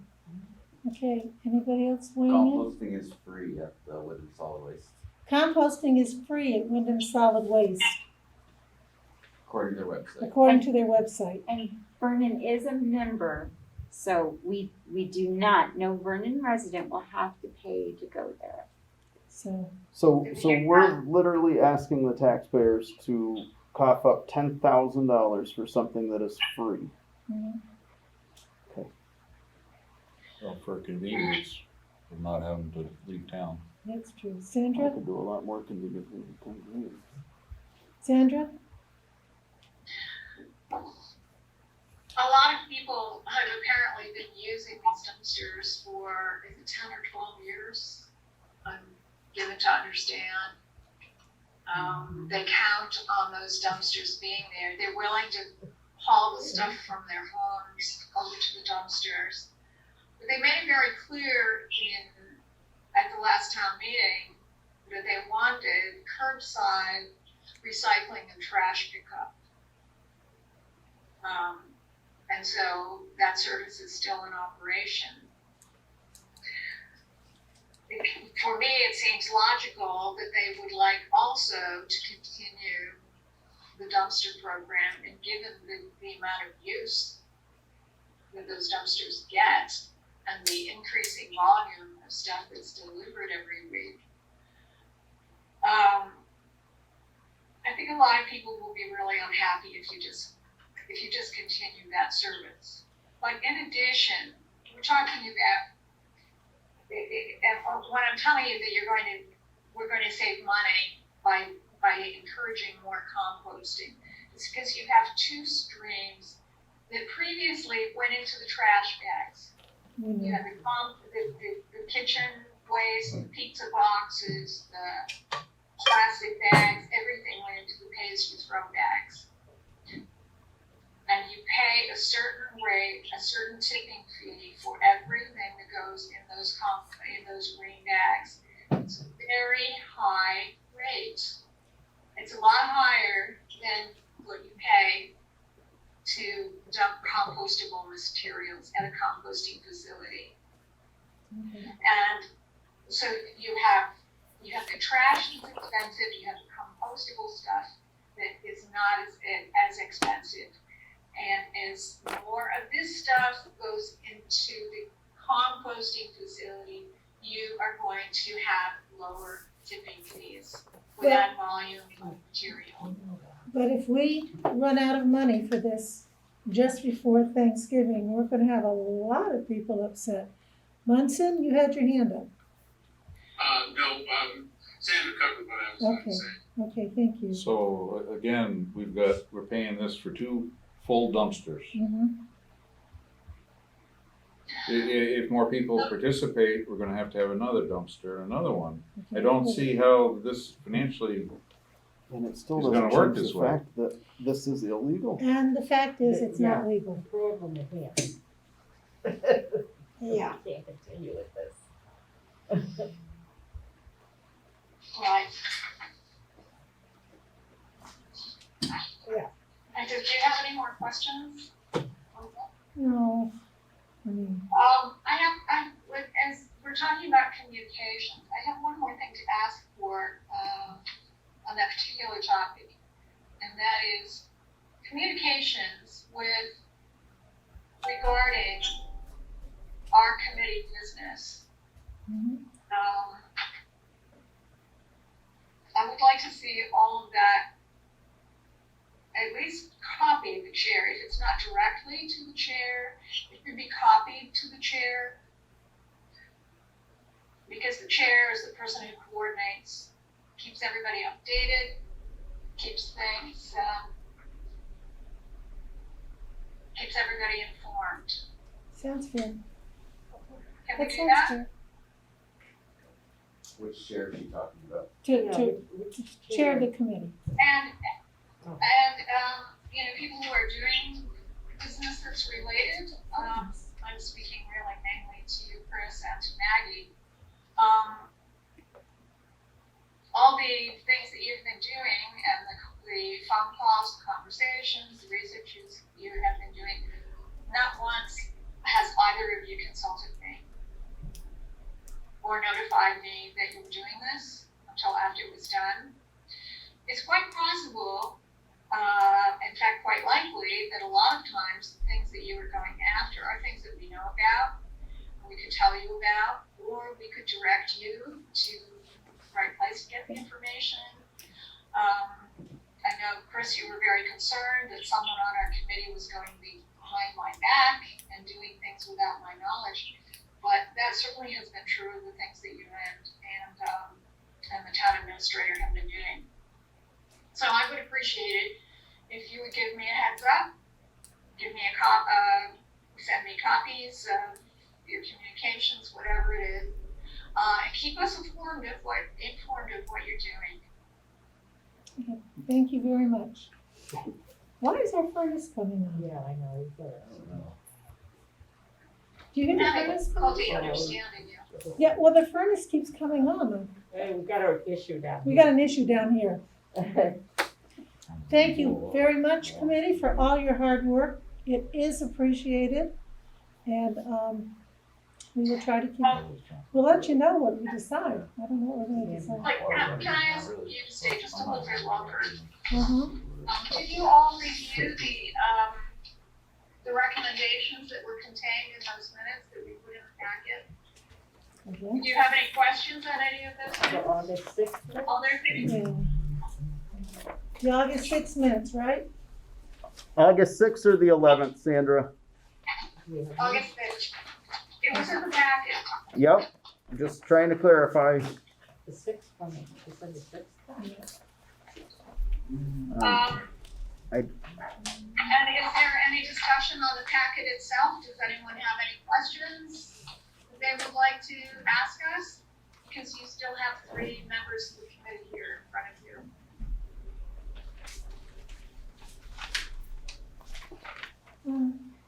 I guess I was struck a little under the cow dumpster locations that you said that the select board voted to move those without any discussion or consultation with your committee.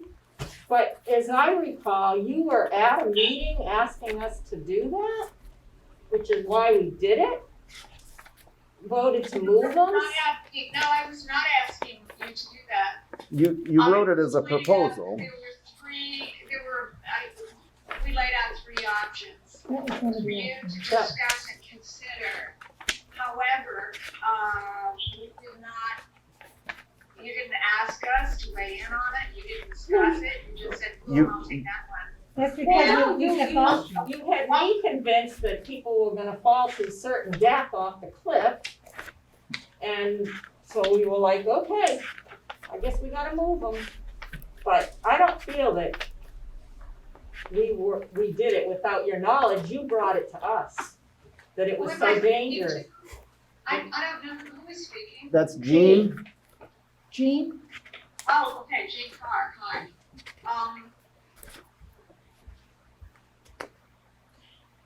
That was also the meeting that kept freezing, everybody kept freezing. It did keep freezing, but Right. we had a written Yeah. proposal with a suggestion, and it was written as a proposal. It was for you to consider, to discuss, and without any discussion, without any consideration, it was done. Also, if you refer back to, I don't know if you read my suggestion that you repair the reception, the Zoom reception in the select board room, that the screen was frozen. It was very clear that the system wasn't working. You asked me a question. When I didn't answer, you just didn't even bother to pay attention. You just went on and boom, boom, boom, it was all done. If you looked at the screen, there were warnings on the screen through the evening that the internet connection was unstable. And if you had looked at the screen, you would have seen that I was frozen, as had happened to other participants in the meeting earlier. So I tried to protest, but you couldn't hear me. Okay. Sandra, may I ask if you were not amenable to that proposal, why was it in your proposal? Why was it proposed here? Well, I guess perhaps I should have put it in another form. I Okay, guess. but it was, nowhere on there did it say that they recommended any of these things. That's what proposal means. That's not true. Well, I could have explained it in the meeting if you had waited for me to answer your question. I have a question. We looked at the safety and your decision. Okay. All right, thank you very much.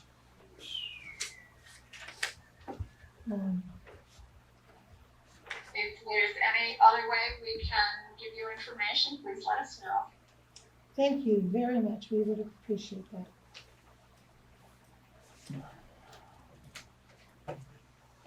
What do we do first? That's not legal. I mean, no matter what decision we make here, we're going to upset half the town one way or the other, but it does not change the fact that this is not legal and we have a duty to adhere to the law in the state of Vermont. Because there's no guarantee that that's going to be approved in October. They could still deny it based off from the permit and the application that we would have to submit. And then we're looking at fines potentially. I mean, those dumpsters are at the top of a brook that flows into the Connecticut River. At that point, we have crossed over from any state agencies into federal agencies as soon as it touches that river. And I feel that would open up the town to a much larger lawsuit, fine, whatever we want to call it, but it's going to be a heck of a lot more than $10,000. Especially the fact that you're looking at the river with North Star's new permit for water. So that's coming up. It would have to be moved regardless of water because of the property line. So that's kind of a moot point regardless of that. You have to be manned. So we'd entertain a motion from somebody.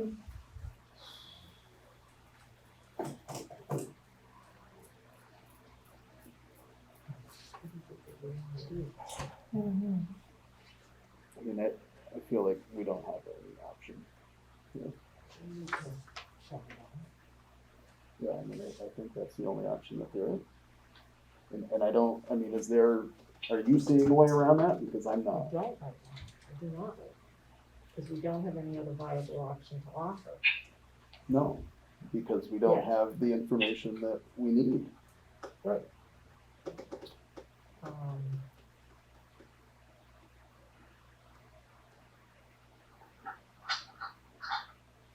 So, Much as I don't wanna make it, I move that we remove the dumpsters until we find a legal way. to what? Michael has made a motion. I'm sorry, what was your Much as I motion? don't wanna do it, we need to make a motion to remove the dumpsters until we find a legal way to have them. Okay, motion been made to remove the dumpsters until we find a legal way to have them. Is there a second? Second. Is there further discussion? I just want to say on the record that this is being done because we have discovered that they are illegal and we don't want to jeopardize the town with fines or any other legal actions at this point. So until we can find a viable, affordable Legal. solution, we feel this is what we need to do. And I would ask the committee, I did not hear your motion. the motion was to remove the dumpsters until we find a legal way to have them, a legal option. And I would like to ask the committee to diligently search for a legal option For the dumpsters? for For composting, For compost. the compost. Will we get that in writing, please? It'll be in our minutes. Just state, in detail what it is that you want us to That's do. it. Okay, all right, all those in favor signify by saying aye. Aye. Any opposed? Abstaining? The motion carries. It's back to you, sir. Thank you. Follow-up on compensatory time discussion with the town treasurer. Are we supposed to be calling her? Yes. Do I have service in this building? I do not. Do you know what her phone number is? I don't know. Wait a minute.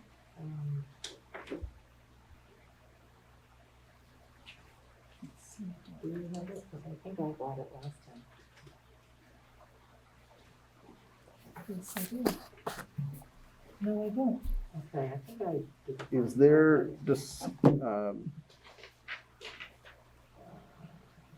is there any discussion prior to calling her, or, I guess I'm asking if she needs to be involved in the conversation. I don't mean to not involve her. Courtesy, she should be. Okay. You just have the office number? That's all I have. Oh, no, you know what, I think I have to look under. Here we go. Okay. Who wants to keep on the-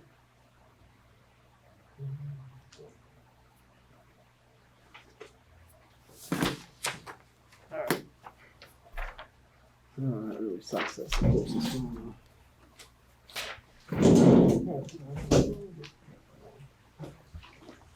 Wait, you know, just look it up.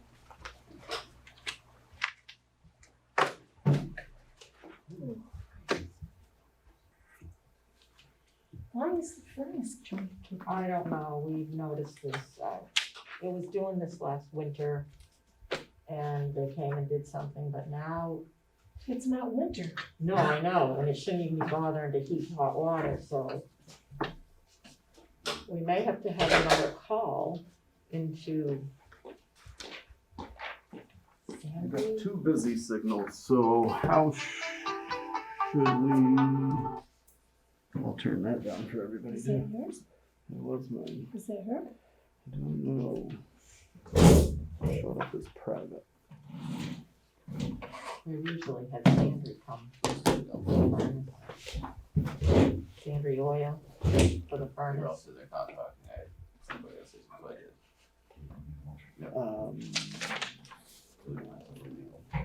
Everybody left.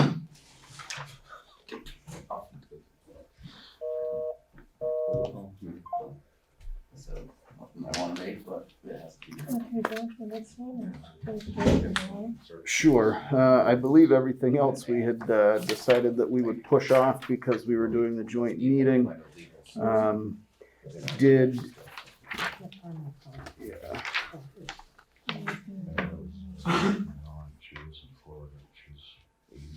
this, the back page.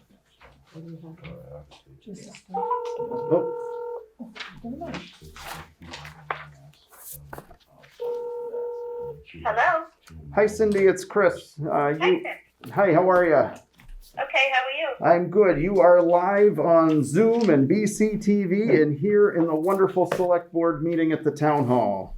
Okay. So we are trying to follow up on the compensatory time discussion that we started back in, what was that, June, I believe. So Okay. since that time, we have gained some new information. Maggie, I'm not sure, do you want to take this at this point or what, how would we? All right, let me find the, I can. no, it's fine. I need to find that email. Here's the Susan.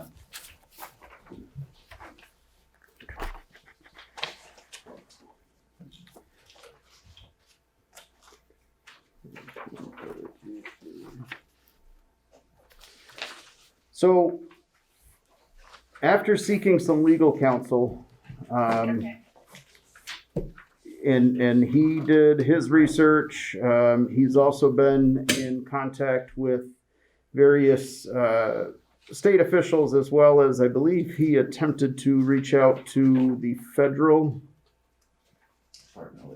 to the Department of Labor on the federal side as well. So should I just read this email or? Yes? If you, that or if you want me to sign, whatever. What do you want to? That's all right. So bear with me, Cindy. I'm going to read this email from the attorney, okay? Okay. Based upon my research of the last week of the Code of Federal Regulations, Section 29, CFR, blah, blah, and phone conference with Steve McKinney at the Department of Labor, I am confident that elected officials and municipal executive administrative employees with managerial type duties who are not performing manual labor are exempt from Department of Labor and Fair Labor, what is that? Standards Act.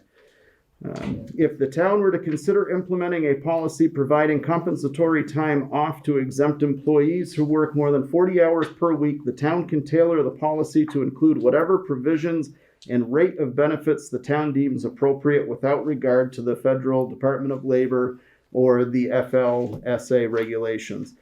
However, all non-exempt municipal employees must be paid 1 1/2 times the employee's regular rate of pay for all hours worked over 40 hours a week, and if flex time is offered to non-exempt municipal employees, the flex time must not be less than 1 1/2 hours for each overtime hour worked.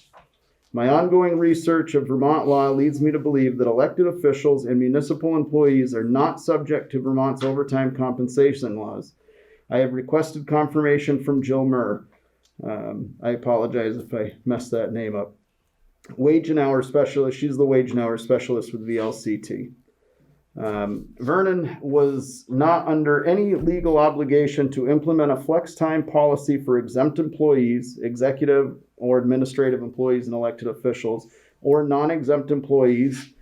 It is my opinion that since the town had no legal requirement to implement the flex time policy, it may discontinue the policy effective immediately, subject only to allowance of accrued flex time by any employee who is covered by the policy up to the date of its discontinuance, and subject to the condition that the timing of the flex time off must not unduly disrupt the town operations.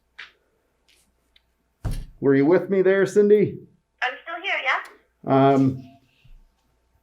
So I think the question that came up was the non-exempt employees. I believe the employee that talked to you about this originally when you brought it to me, him and the two people he works with, and there's a couple other people are non-exempt employees. And I believe that was the question that he brought up, was how that he felt that it should be done by the federal law. And I looked up both the state and federal law, and I did a copy of that to you guys. And I think we were waiting, that's basically, what we're waiting to hear about is how the non-exempt employees are going to be treated. We have currently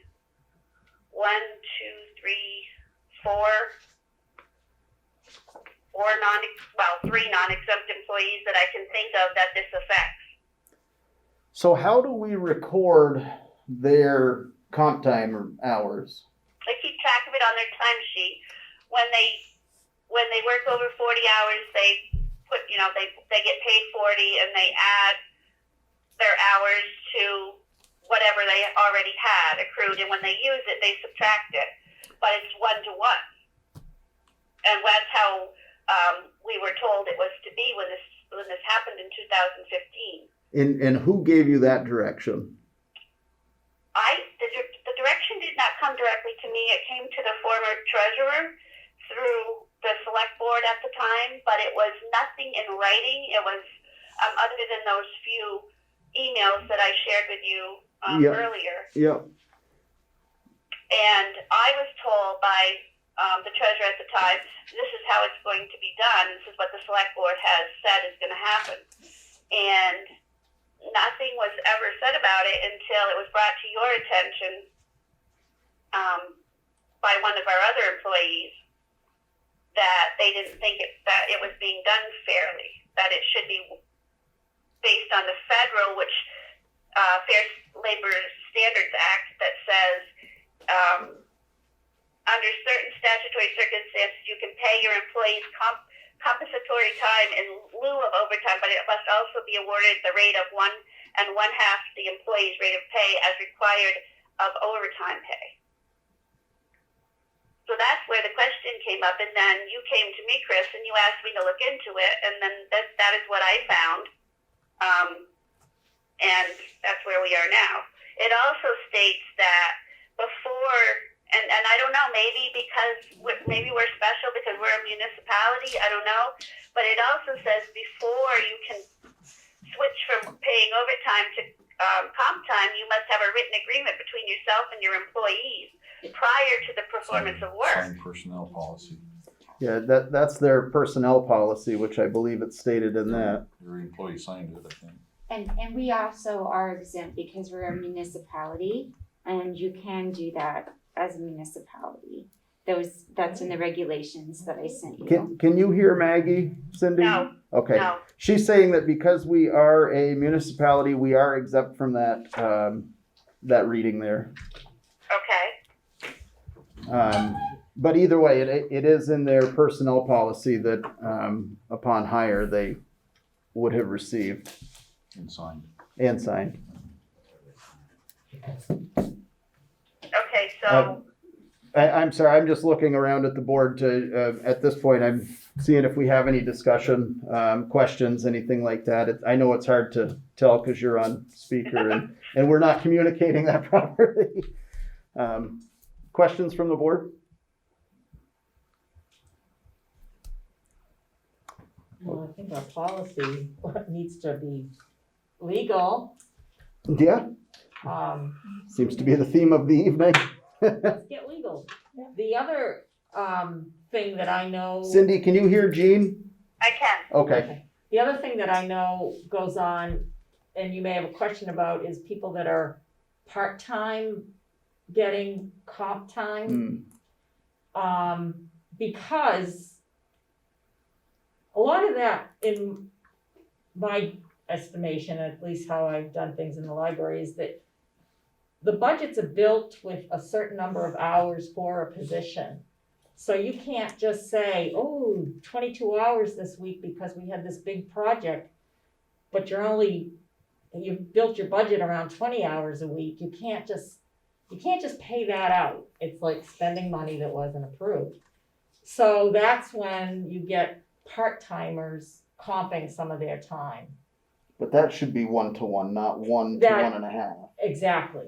Yeah, Because 40 if they're not over Yeah. 40, it should just be the 1-to-1. So, Are because we- there was a question at one point, how are part-timers getting comp time? So that's where that comes in, because you just have to stay within your budget, and that's a way to deal with that. Right, because the select board back at the beginning of 2015 said, prior to that, we always figured in overtime for certain employees, seasonal people that worked more hours in the summer or more hours in the winter. We always figured that in a little bit of overtime to cover those hours that they needed to work extra. And then in 2015, or beginning in 2015, the select board said, we're no longer paying overtime for anyone. It will not be figured into the salaries except for the highway department. And at the time, the police department for court appearances. But of course, the police department is no longer. So it's just now the highway department that gets overtime in the winter when they're plowing. It's from like November 1st to April 1st. They get overtime because they have to be there to plow. But before that happened, we always figured extra time in based on the year before for people that had overtime throughout the year. And the select board opted out of doing that. They said, no, from now on, everybody's going to be exempt from overtime except for the highway and at the time PD. And nothing was ever said until it came up with one of our current employees saying that it wasn't being done legally. So is that prior to the select board making that change in 2015, when the overtime was factored into the budget for a part-time employee, was that factored in at 1, or was it 1-to-1 or 1-to-1.5? It was, well, for anyone that worked under 40 hours, it's 1-to-1. Okay, and For so, anybody that worked over 40 hours, it was 1-to-1.5. okay, For example, like, if we had someone that was, had more hours in the summer because they're busier in the summer, then we looked at the year before to see, well, okay, how about an average of how many hours they had, and then we figured that into their salary. But as of January 1st, 2015, the select board stopped doing that. And nothing was ever said by anyone until it was brought up to you, Chris, yep. that it was not being done correctly. And we want to be all about legal and legitimate transparency. That's what we're striving for here. Right. And I looked up under the state of Vermont, and the state of Vermont, in essence, they have no legal provision. They defer to the U.S. Department of Labor, and I looked that up, and that was the information I gave. That's only information I could find at the time. Okay. So that's how we ended up where we're at now. So it would seem that our I policy. think if we're not doing anything illegal, we need to, if what we're doing is not wrong, if it's legal, then we just need to let the employees know that we've looked into this and what we're doing is legal and we're not breaking any laws. Because, Yeah. there's at least some employees that feel that that's what's happening. Jean, I'm sorry, you were speaking? So it sounds like the policy needs to reflect that the non-exempt employees need to have their comp time at time and a half over 40 hours, not just 1-to-1. It seems to me that's the most glaring problem right here. Can we identify, not by name, but who that would apply to and where that would be an issue? Because between our elected and our on salary and our part-time personnel, there's not anyone that wouldn't fall into those exemptions. I'm not really hearing well what Maggie's saying. So who would work, well, Who like is- in this, anybody that's 40 hours, it's not an administrator in their department, basically. But if they supervise at least 2 people at any point, if they are considered an administrator, supervisor of any point, they're exempt. If they're an elected official, they're exempt. If they're part-time, they're exempt. And then we've already made the exception for the highway department because they are paid hourly, so they already get time and a half. So, Okay, they don't though. I mean, they do. Let me clarify that. They do get overtime from November to April. Until this last week, when I talked to you, Chris, I had not paid the highway people any overtime other than November through April when they plow. We also have one employee that works for the rec department that used to get overtime and does not anymore, but that is not in a supervisory position. Is not a department head and is not salaried or wasn't salaried until they all of a sudden said no more overtime. That person always received overtime prior to January 1st of 2015, and the highway guys only get it during winter time when they have to be out to plow.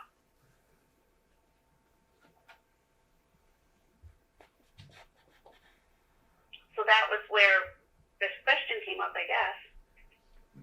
So I think the policy could still define that with all of a clear definition of what is exempt, and then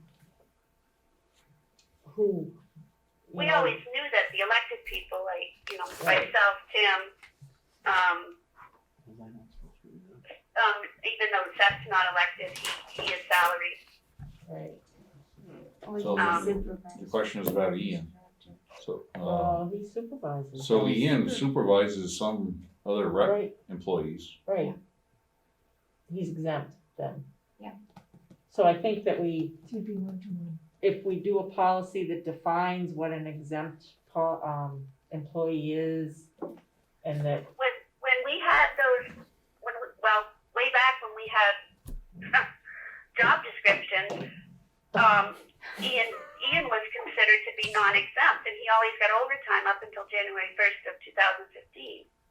During the summer, when they're really super busy, he always got overtime, and then they stopped it. So they told him no more overtime. And the same for the highway guys, in the summer month, or anywhere after April 1st and before November, they were told no, that they would only get overtime in the winter. And David was salaried, but because he has to plow a long time ago, way back before I started working for the town, they made the provision that he would get overtime during those months because he has to be there to plow. That was way back before I ever started. And then the other two guys always got overtime whenever they worked over 40 hours until January 1st of 15, when they said only during those specific months would they get overtime.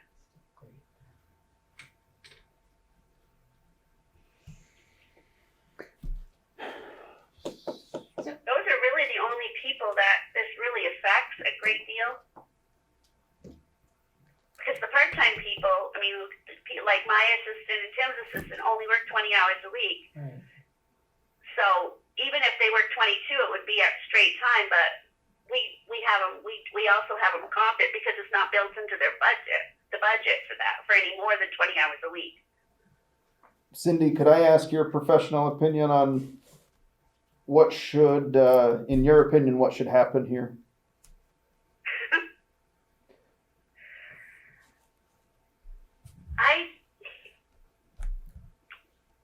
If we're not doing anything wrong, if what we're doing is legal, I mean, I think that certainly it should be addressed with the employees, or at least the ones that affect, and explain to them that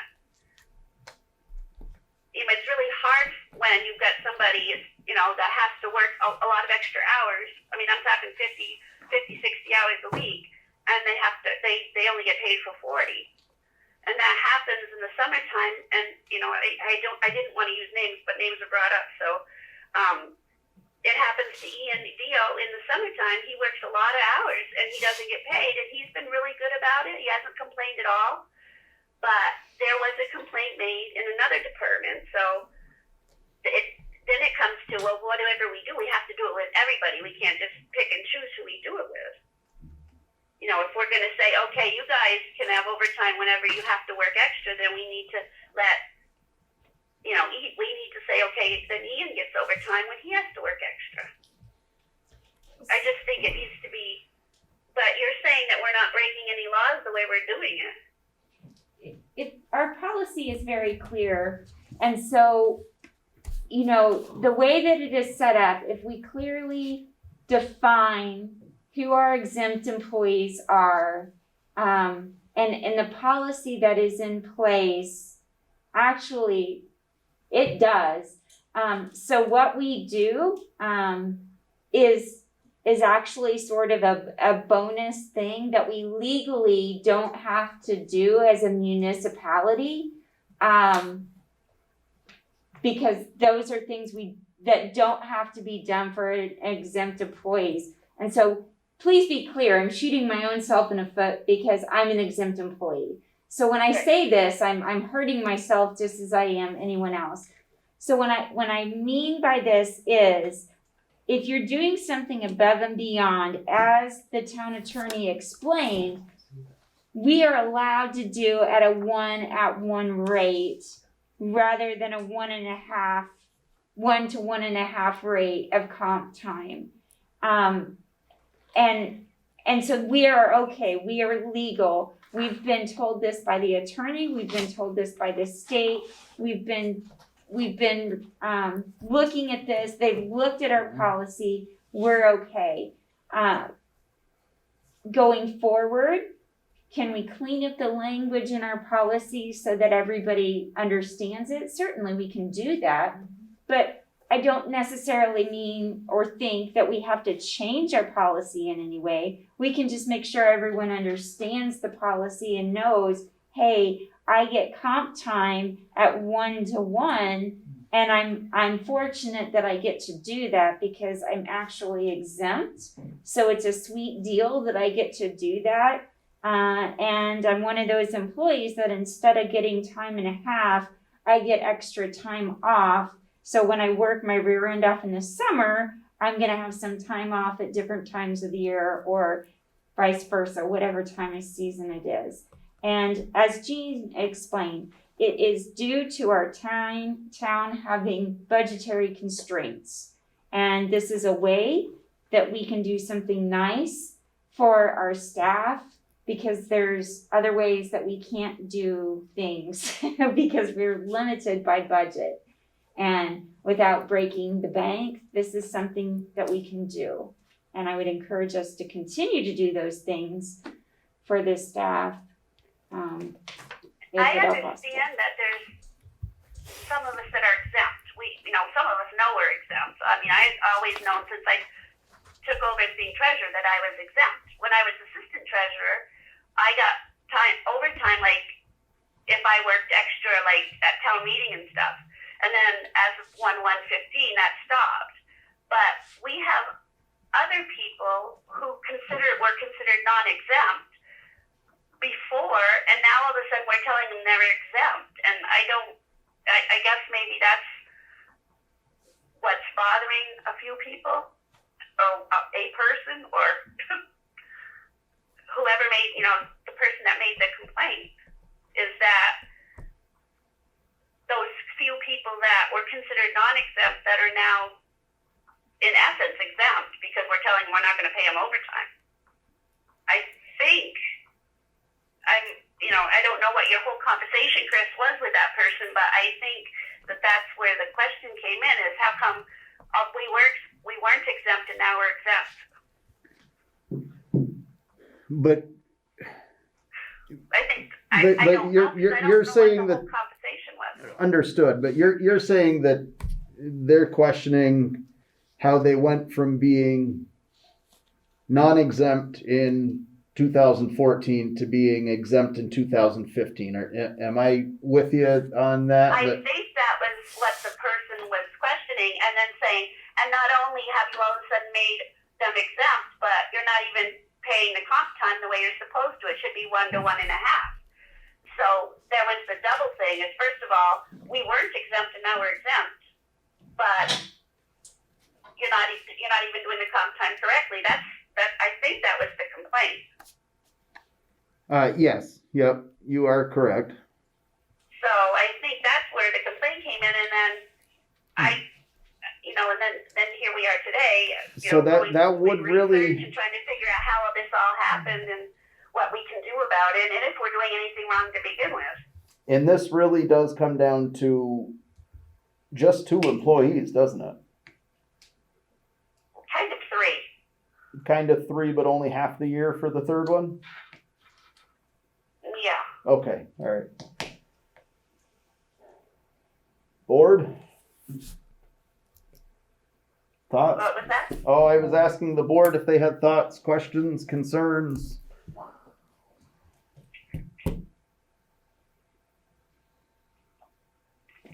It wasn't a clean thing, because I really don't have anything, looking back, I don't have anything in writing as to what the board at the time was really thinking. I only have those few emails that I shared with you guys before.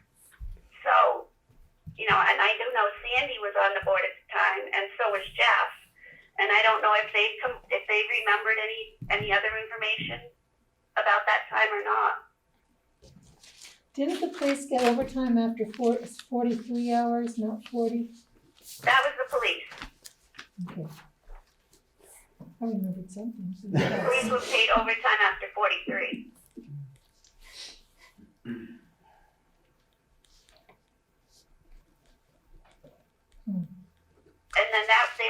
still allow that when they went to court, but then our department got dissolved, so it didn't matter. Okay. Do you have the policy there that speaks of exempt and non-exempt employees? Our policy that we passed, Yes. May 7th, 19. That's the policy we passed.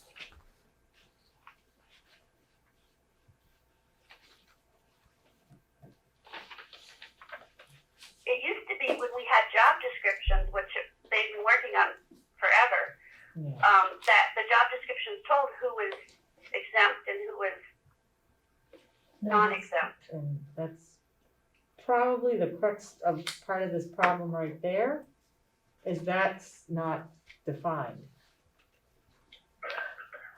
It's not what? It's not defined now. Oh, right. Yeah, I mean, it was on the job descriptions, and I can go and try to do some research and see if I can come up with the job descriptions that people were hired under. They may, you know, if with any luck, they might be in their personnel folders, and see what it says. But then again, a lot of these people were hired before January 1st of 2015, so it sort of changed at that point.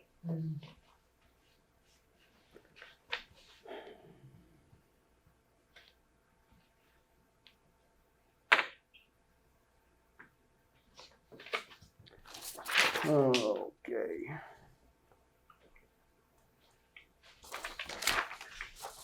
I truthfully have no idea what to do at this point. well, Jeff still has a packet that I gave you guys before. I think that policy is still. this is the policy that we passed. Okay, so you have it? Okay. You're not missing anything, Cindy. We're all staring at each other blankly right now, so. Like this? You know, if we're not, if you feel comfortable that we're not doing anything wrong, and that we're okay, then I think maybe, Chris, the thing to do would be to talk to that employee that spoke to you, and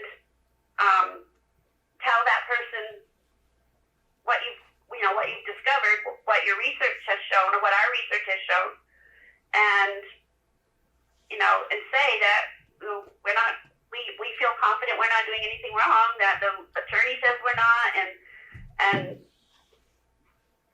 see what, I don't know if that would be enough to make people happy or not, I don't know. And be able to spell out exactly what determines an exempt and a non-exempt employee, like the kind of roles that they play in their job. Well, I do have when we had that salary, that guy that did the salary thing, I can look up those and see if he put anything in that with regard to whether jobs were exempt or not exempt. Okay. And I can get back to you guys and tell you who is on the list on that as exempt and who's not exempt. But we did pay that guy quite a bit of money to do that. Yes, we did. That salary grid thing. When was that? Oh, gosh. Which one? Oh, okay. Yeah, we're talking Kind of 10 grand here $10. for this crap. 15. Yeah, it went nowhere. I mean, I guess we need to ensure that that policy was actually placed in people's hands, though. Which policy are you talking about? The one we passed, was May of 19, that, Flex time policy? yeah, I don't think anybody, I mean, a couple people there's a couple books floating around. I don't think that was ever given to the employees. probably not, I just noted that it was incorporated into the town policies. There's a couple of books that have it in there, but I don't think it was, any of the employees ever saw it. Probably not. I mean, I'm pretty confident in saying that because it took quite a while for me to find it. I had to hunt around for it, and I finally found it. And, you must have a copy of that. That says 1-to-1. Yes, it does.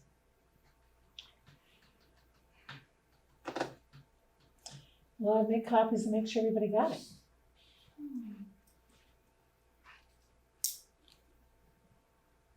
I mean, if you want to give that out to the employees, I'd be happy to include it in paychecks. I don't know if you want to go that route or you want to go to the route of talking to at least the one that you talked to before, Chris.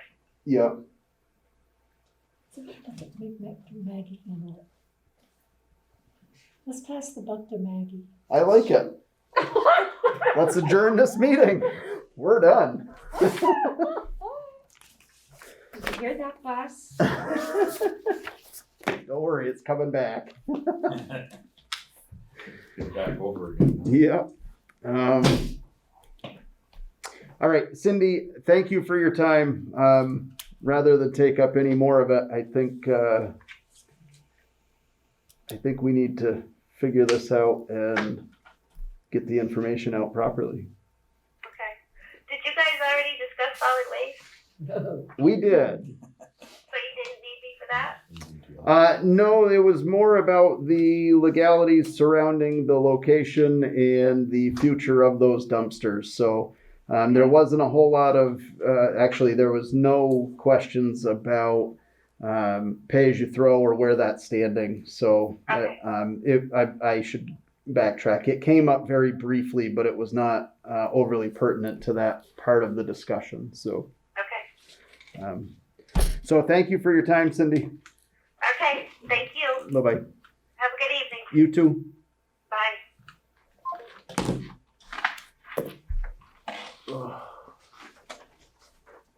It's like this never ends. Yeah, Faces change though. that is true. Yeah.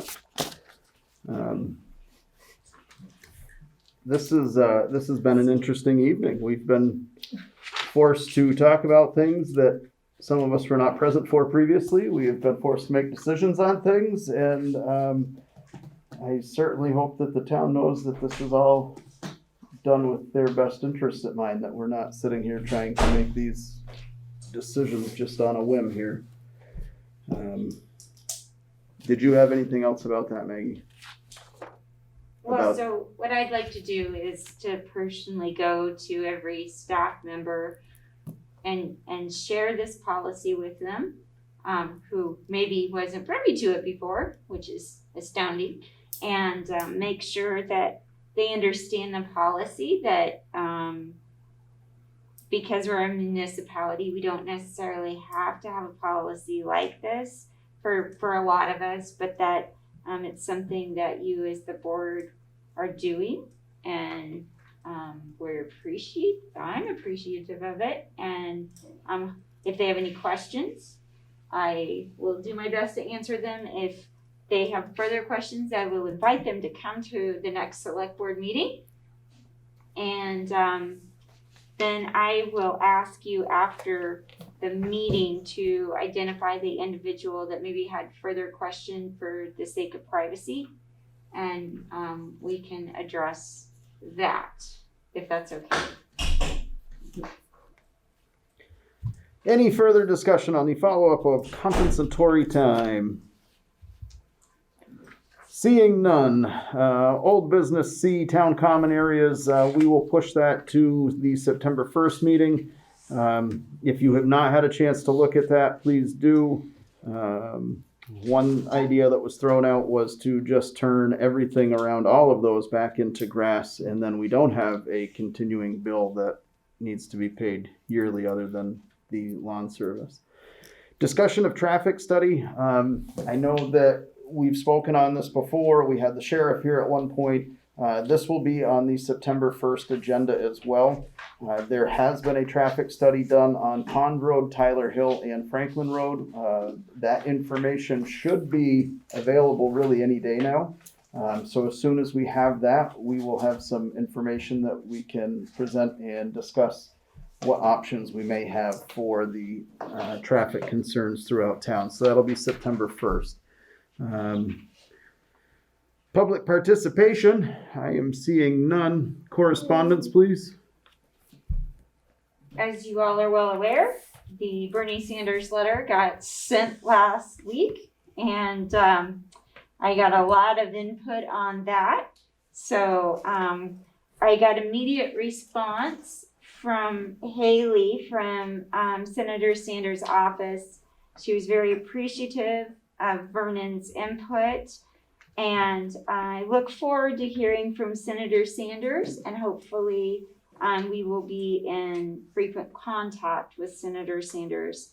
The census update, I am incredibly proud of the people of Vernon. We are breaking all sorts of records on our census response.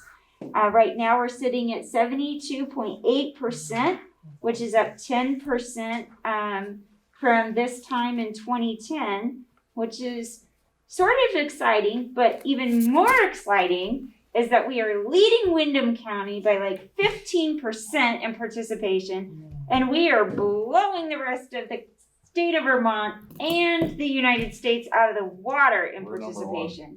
So we are after that tax money, people. We are after that tax money. Good job, Vernon. So I'm just really, I don't know, seriously, I'm just super excited. I think Tim, our town clerk, said he thinks it's just because people don't want anybody knocking on your door because of COVID. Whatever it is, just keep it up. And then you have information there about COVID-19 and workers' comp information. I just thought that might be an interesting read for you. You know, since your town administrator just had to get a COVID-19 test and pay for it, and going forward, I think we should keep that in mind if we ask any of our staff members what if we can, whether it's workers' comp or whether we use some of our emergency funds through our COVID like reimbursement, if that's a reimbursable expense through our COVID funds, I think maybe that should be. Like if we're telling staff members they can't come to work because they're either symptomatic or, you know, they've traveled, that and they are not allowed to go to the health department to get a test because they do have a symptom, because the health department will not do a test if they have a symptom. So I think that that's something we should consider, is letting them turn those in for that reimbursement. And I'm just saying that because I've had that experience, and it's kind of silly that we're asking staff members when it's a requirement. So they have to pay to come back to work, and then they lose, you know, basically a day and a half wages just to have a test done. How much, do you mind saying how much a test would cost? It was $115, which, you know, that's $115, and a lot. You know, for those of us working folks, that's $115. So I just think that, you know, if we could consider doing that as a reimbursement for any of our staff members that have to do that through the COVID, like, you know, CARES or FEMA reimbursements, which this town wouldn't be paying for, taxpayers wouldn't be paying for. It would be something that would come out of the CARES or FEMA funds. So town clerk had to have, he's had two now, I believe.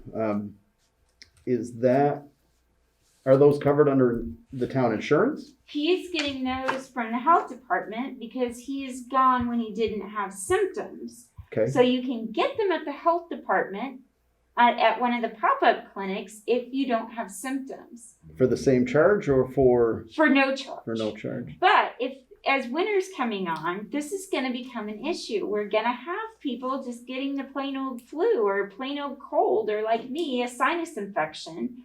And we can't continually ask our staff members to not come to work until they have a negative COVID test and then say, oh, by the way, we want you to spend 2 days worth of your salary so that you can come back to work. I mean, I find that just inappropriate to ask them when there's a fund for national emergency money that we're able to draw from and help them with that. Agreed. Because we're gonna have sick folks. I mean, it's gonna be fall and winter, and you know, people just get sick. People got sick before COVID, and we're gonna keep getting sick. So I just think this is something we should face now, so we have a plan in action, and people get their bills, they can turn them into Cindy, and then Cindy can put that towards funding for getting reimbursed through CARES or FEMA. But we would have to be extremely careful in making sure that those people know that we're hoping to get reimbursed, but just because you've submitted that, that's not a guarantee under the CARES Act, correct? Correct. And this is a conversation I think we should have with Cindy and see if this is, you know, something that can be done. I would love an understanding on what is actual billable to COVID and what is not. That would be fantastic You know, to if know. we're talking about essential workers, everybody that's been going in are essential workers and they have to have a test. I would believe that would fall, from my understanding, that would fall under a billable or a reimbursable thing. But I know this is shocking, but I don't think like the federal government all the time. So I could be wrong about this. And I'm owning that. So.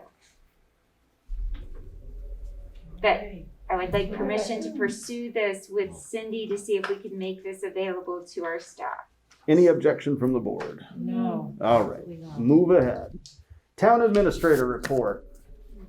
Mr. Chair, on what you just brought up, I think if COVID's gonna be around for a while, just like the fire department has an inoculations line item, we might wanna look into having a line item in our budget. Which it is, oh my God, September, it is budget That's season. budget season. Sorry. I looked at it all day. I'm so sorry. All right, I looked at the budget all day. we're gonna have to start Yes. getting, yeah. Okay, town admin report, please. I am asking permission to put an extension for the staff to get trained on harassment and sensitivity training until October 31st. When I was out, I lost a week of time to prepare that training, so I don't have it done yet. And I would like time to get that up and then give them plenty of time to complete that training. It is online, but I still just feel like it's not fair to put it up and then say, okay, it has to be done in 2 weeks. But I'd like to get it done before snow hits and highway guys don't have time and, you know, but anyway, I'm asking permission to extend the time frame, please. So moved. Second. Moved and seconded. All those in favor? Aye. Opposed? Permission granted. Thank you. Next. That's gonna be uber excited about this one. I asked permission to begin looking at different possibilities to move to the official website. Martin and I had a meeting last week and he said that I could take all of the content from his website and utilize that for the official website. So I could copy and paste what I wanted to use and that he would help me in that transition process. But things that what we would need is to decide what we wanted our domain to be. If we would want it to be Vernon VT because our emails are Vernon VT, or would we want it to be VernonVermont.gov? Before we get into any of that, we need to look at costs. Right. Agreed, but no matter what, we're gonna have to have an official website. And there are some out there, like, I've built Squarespace websites. Squarespace is pretty inexpensive, but what you don't get with a Squarespace account is the ability to archive a lot of government documents. So there are a couple out there that are designed specifically for towns and municipalities. They have the ability to immediately upload minutes and agendas like that. They have the ability to do meetings. They have the ability to do all these different things. And I'm just starting to research them. You can, yes. You might want to check the Secretary of State, they may have some that will help you right off the top. Yes, Martin pushed me towards, the town of Putney's. They are using a government, one that works with government entities. Was also, September 4th, I am going to lunch with other town administrators. I was gonna pick their brains to see what format they're using, what's working, what's not working. So this is not a next week kind of thing. It's gonna take time, and I recognize that. But I would like to at least start investigating what we might be able to do so that this isn't something we're trying to do in a week or 2 weeks, because it's not that kind of a project. I would like to try to find something that I am able to maintain myself so that I can upload the minutes and agendas. It doesn't make sense to pay $10,000 a year for someone else to do that for us. And those sites are cumbersome, they're complicated, they're just not what would work well for our needs. So if we can find one that's more user-friendly, I would request that we do that. So moved. Second. Moved and seconded. All those in favor, please say aye. Aye. Opposed? All right. Upcoming meeting schedule. Generally, Maggie, when we have a extended month, we still only do the first and third Tuesday. However, as we have just addressed, it is budget season. And I suppose we need to make a decision as to whether we want to start budget talks on that last Tuesday in September, or if we need to do what we did last year, which was the Wednesday after our select board meetings, we had budget conversations. At some point, we are going to likely need that additional full meeting to be able to accommodate what we have to. So, board's thoughts on this? When did we start before? I thought we started, it was the middle of September, I want to say last, yeah, that's what I'm saying, it came quick, because it was the beginning of December before we had finished all of our discussions and were able to actually send it for print.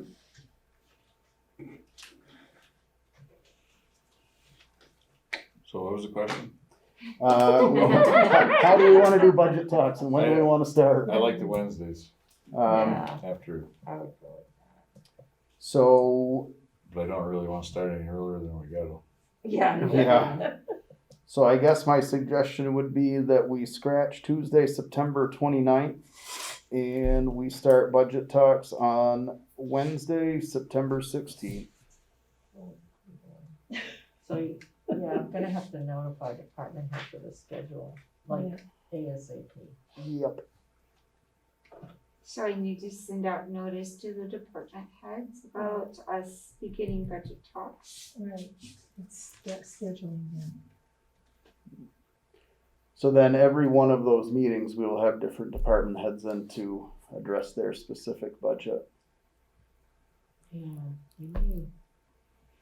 The Do you schedule have a- must be in the computer, because last year it was like the same Yep. schedule, but the year never got changed. Do you have a preference for whom we meet with first? If you could try and find that schedule in the computer, I think that would be the best place to start. Because it kind of groups, so the ones that we knew would be quick and we could do a lot of them that night, you know, just to manage the time. It was kind of grouped that way, I think.